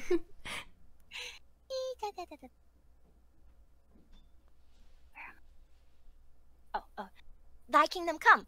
Thy will be done. On earth as it is in heaven, I know. What does it mean to you? Well, I'm sure to you it means the end of the world, but what does it mean to you? Does it matter, honey? You're gonna tell me what it really means anyway. Yeah. I keep losing my place, sorry. Oh, no, you're good. I can read you a passage from the book of Daniel. Look, I have a baby and... Really? How old is your little one? Almost a year, and he's sick and napping, and he crawls, and... Maybe she can tell you about the end of the world another time, huh? All suffering is soon to end. We are only trying to make the world a better place for you and your child. Let me ask you something. Can I ask you a question? Sure, please. Does Jesus have a kid? What? Did Jesus ever get married, have a kid, and buy a fucking overpriced house? Well, did he? Sir, I answer the question. No, he did not. Then he don't know shit. Whoa, Bob, let's chill, honey child. Do you have children, a spouse, a house to take care of? Now I understand that you are... No, you don't understand. You don't know shit. I haven't had 4 straight hours of sleep in 2 months. I've just spent the last 5 minutes talking to a black widow, okay? Okay? How about that? You know nothing about pain and suffering. Thy kingdom come, please, kingdom come, and put me out of my fucking misery. Does that answer your question? I know your soul is hurting. Look, I don't need you to save my soul. I don't need Jesus to give me shit about his will be done. I just need someone to kill this black widow on my front porch. Could God just help me out with that? Maybe. Yes. Maybe a pamphlet would help. Now, Bob, don't get rash now. Yes, a pamphlet. But, Bob, now you're a vegetarian, remember? A pamphlet will work nicely. Thou shalt not kill, Bob. Thou shalt not kill. Would Jesus have killed a spider to save his baby son, miss? Would Jesus? These are the questions that need answered. It's pretty cut and dried, Bob. Thou shalt not kill. We're all Jesus' children, God's children, and yes, true, would he kill a spider for me? I don't think he'd kill anything for anybody. Well then, miss, I guess we're on our own. Bob! No, Bob, no! Here's your pamphlet back. Thanks. You keep it. Okay. Are you all right? I'm having a sudden crisis of faith. Really? I'm sorry. Does he know? Does he know what we're really going through? Who? Him. If he changes diapers at 3 in the morning, well then that would do it for me. I'd listen. I want to have a child. Thank you. It's going to be an interesting life. Anyone else? Anyone else want to give me a problem? Oh, I'm coming, Isaac. I'm coming. There we go. Okay. I was like, hang on, we need baby noises. Okay. Pachi, Pachi! Pachi, Pachi, Pachi, Pachi, Pachi. Literally just had a conversation with yourself. It was amazing. I know. And yes, I did swear for the role because... Gotta read the script. Yeah. Gotta read the script. Wow! Pachi, Pachi! Nicely done. Thank you. すごい. That was interesting. And I like your spider. Oh, thank you. I saw some of the like ways that her like words were written, and I was like, she sounds like she should have a Jersey accent. Like I could hear her, smoking 20 packs a day. So I was like, I love it. I love it. Well done. Arigato. Harune's Jersey spider. Harune should be a voice actress. That's what she should be. No. I just do it for fun. I don't know if I could go through all of that training that you do. I think I'd burn out. Sorry, I lost my place several times in No, that's okay. Because everything's like, there's nothing that's like numbered or highlighted. All of the... No. And almost everything starts with a B. It Black does. Widow, Bob, and Bible Girl. Bible Girl. It does start with it. They all start with a B. Yeah, so it's super confusing. Like I was like, oh my gosh, like... How am I gonna... So I've like been like very carefully like putting my mouse over over the lines so that I wouldn't miss anything. But yeah, sugoi. Pachi pachi. No, you had suggested maybe we switch roles? Yes. Do you want to try the Bob and the Bible Girl? Yes, I will learn from Sensei. Yosh. Okay. All right, I've paused the music again. Okay. I should drink water. Everybody stay hydrated. Stay hydrated, it's true. What? Jan, thank you so much. Ducking. Thank you so much for the 500 crunches. Yay! Arigato. Pachi, pachi, pachi, pachi, pachi, pachi. Pachi, pachi, pachi. Drink water. My goodness. Drink water. And I do like, what I really, really enjoyed when you were going between Bob and the Bible Girl, is that I really could hear a difference between like when you were speaking as a male and speaking as a female. Like I think there was like one time where you might have accidentally switched, and so you immediately switched back, and I could hear it, and I think that's fantastic, because if I couldn't hear it, wouldn't that be more of a problem? That's true. So I was really, really glad. I was like, oh, nice at this. Yay. One thing I cannot do in English voice acting is do accents, and I really want to be able to do those. So maybe I should learn the Jersey accent from you. Oh my gosh, no, I know nothing about. In fact, I could have insulted someone. just being like, man, like that's not how we talk here in Jersey. But no, I love it. Yeah. Will Momiji do the smoker Jersey spider one day? No, I don't know. Oh gosh. I don't know. But my spider is probably going to be different than yours. Oh, well, hopefully. And that's the point. That's the right. point. So that's a fun part. You know how to do a southern accent, Momiji. Oh, that would be super cute. Do I know how to do a southern accent? Putty. Not really. That's not so really. Cute. That's all I can do. That's all I can do. Is that your only accent, or is that? Oh, I can do a British accent pretty well. Not really, but a British accent. Oh, that's so cute. Ah! It doesn't really work out well, but I'll try. Oh, I'll try. So cute. I try. All right, shall we try this again then? Yes, indeed. Okay, here we go. Maybe I should turn. I was like, maybe I should turn my volume down. No, if I need to get loud, I'll just back up. Okay, yes. Here we go. Whoa! Hey, wow. How you doing? Oh boy. Morning, sunshine. You're not what I think you are you? That's right, honey. Ah, shit. Black, 8 long legs, red hourglass on my ass. Black Widow. Am I the biggest one you ever saw? You are the biggest one I've ever saw. Welcome to the neighborhood. Yeah. Hello? Hun, are you there? Sorry, I just... Stunning, huh? This your first house? Well... Yeah, I figured. This your first baby too, huh, child? You saw my... Oh, yes.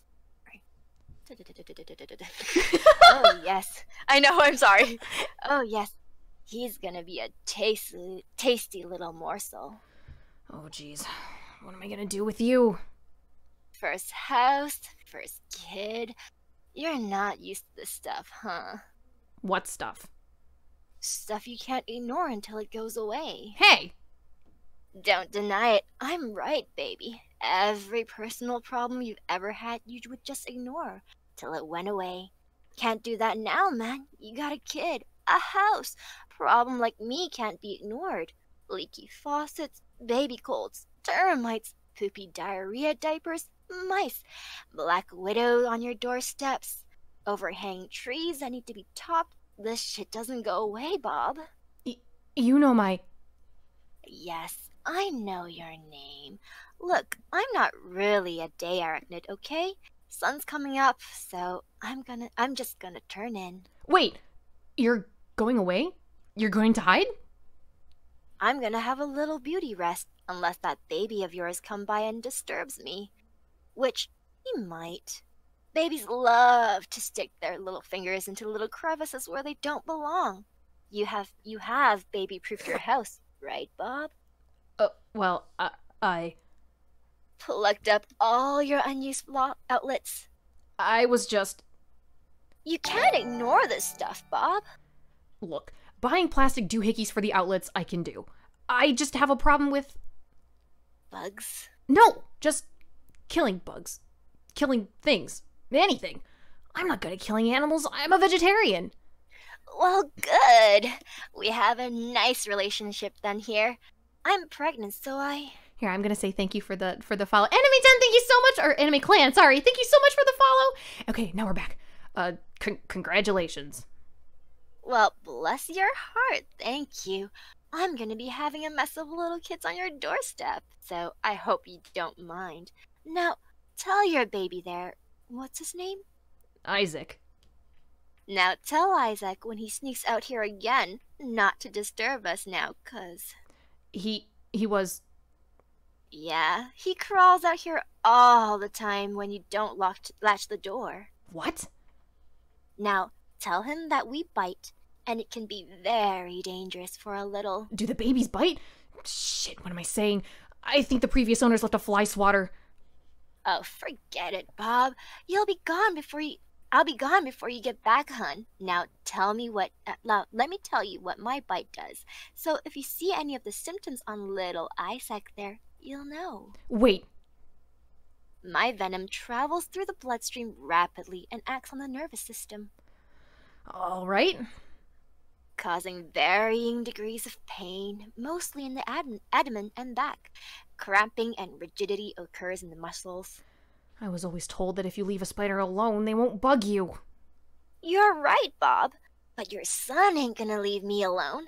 And you obviously can't keep a trained eye on the little tyke. Now, other symptoms include nausea, profuse perspiration, and tremors. Why don't you just go away?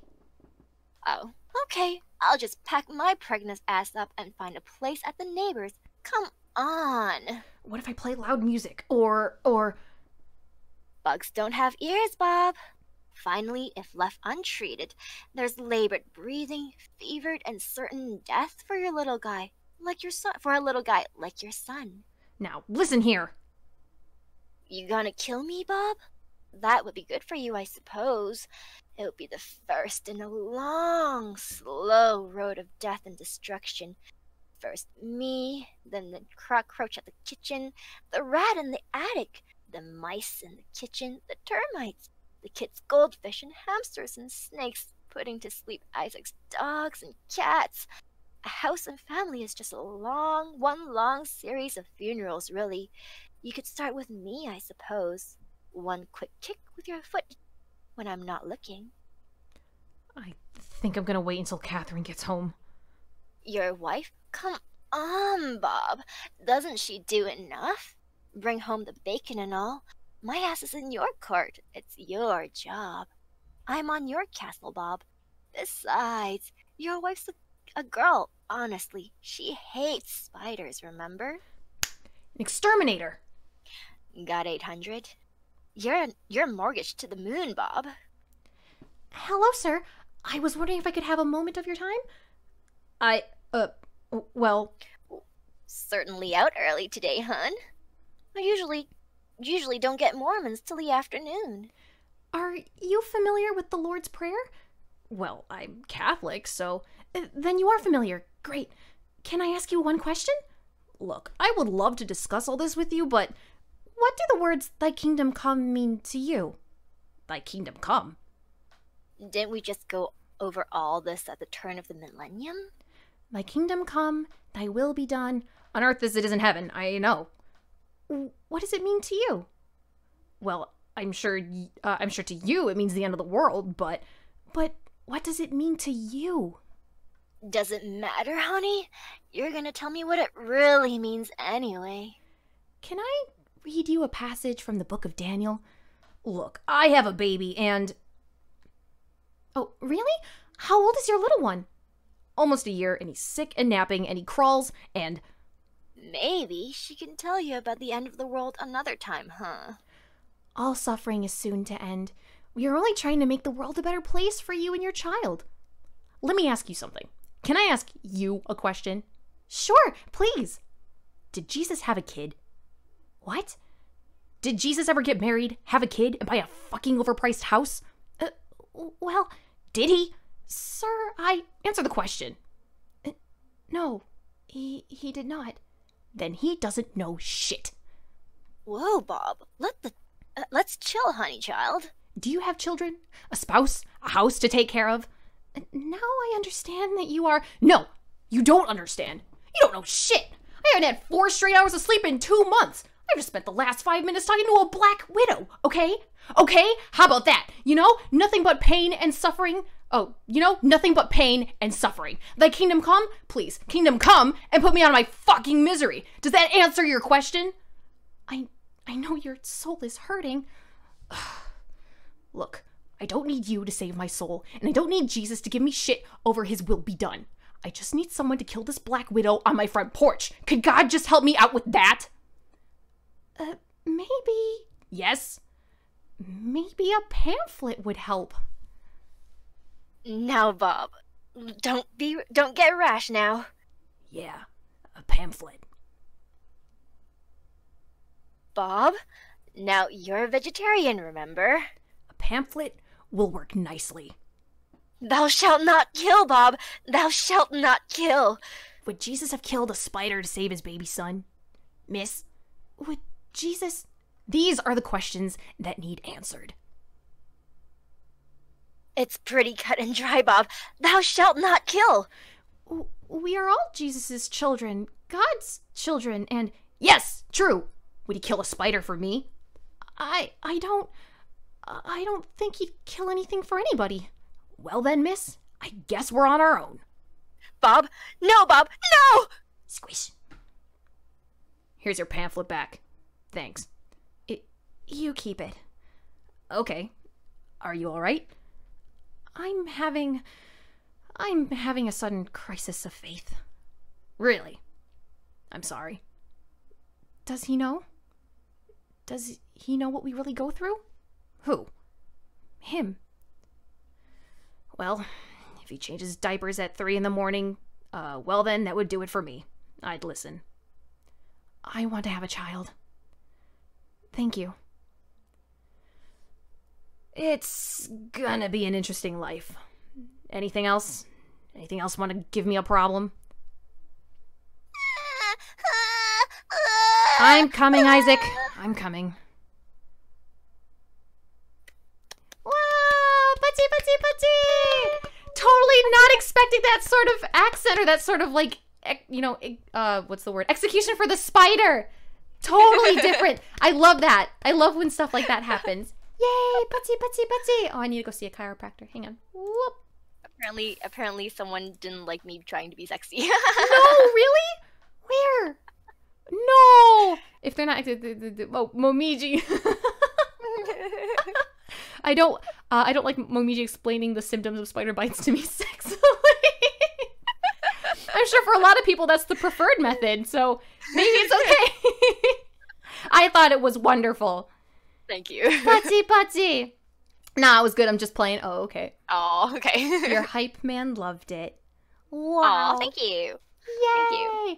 So definitely something I notice, just as like as I'm reading and while you read, is that you definitely do take your time with certain words, whether you were Bob, the Bible girl, or as the spider, and definitely as Black Widow. You definitely weren't afraid to like elongate words and like kind of like almost like pulling taffy with certain sentences, and I really liked that. I thought that made it so much more convincing.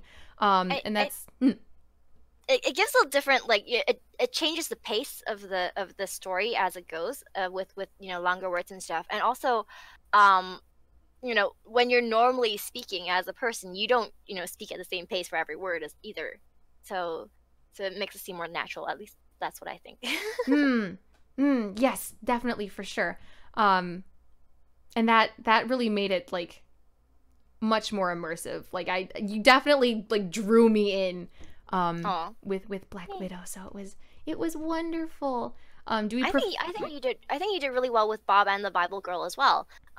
With the changes and because Bob is, you know, by that point Bob is pretty much high tension. He's like stressed to the max, and the Bible girl is just, I'm just trying to do my job, sir. Right. Sort of thing. And so it came out really well. I liked it. Oh, good. I'm glad. I feel like, I know someone had asked earlier if you just kind of like let loose on an outburst. I feel like I could do that. Maybe not well, but like I feel like I, you know, hit the right buttons, and I could go off on someone. So it was, your outburst as Bob was really good. Oh, thank you, Lightning Smite. Yay. So, you know, not being able to get 4 straight hours of sleep in 2 months is relatable. I'm sure more to you too, Momiji. You're probably just like, oh god, this sentence is mine. I wrote this sentence, didn't I? Oh, you know what I realized? I was like, why is it so quiet? It's because there's no music. Yay! Oh, there we go. Music, yay. Yay, there we go. Well done. So Pachi, and thank you so much for taking the time out of your incredibly busy schedule to kind of just like sit down and talk about what you do daily. No, thank you for inviting me. It was really fun. Yay, of course, yay. Of course. You all both are great in their own ways. Yay! And I think that's what's like super fun about acting, is that like, yes, there are, you know, what makes acting good and what makes acting bad, but I think like you had mentioned before, you give one person, or you give 100 people the same role and they're gonna do it 100 different ways. Exactly. So I thought this was so much fun. We'll have to do more of this in the future. I hope that's okay. Let's do that. Yeah, it would be fun. Yay! Okay, everyone. Well, thank you so much for joining. I'm just gonna toss my overlay back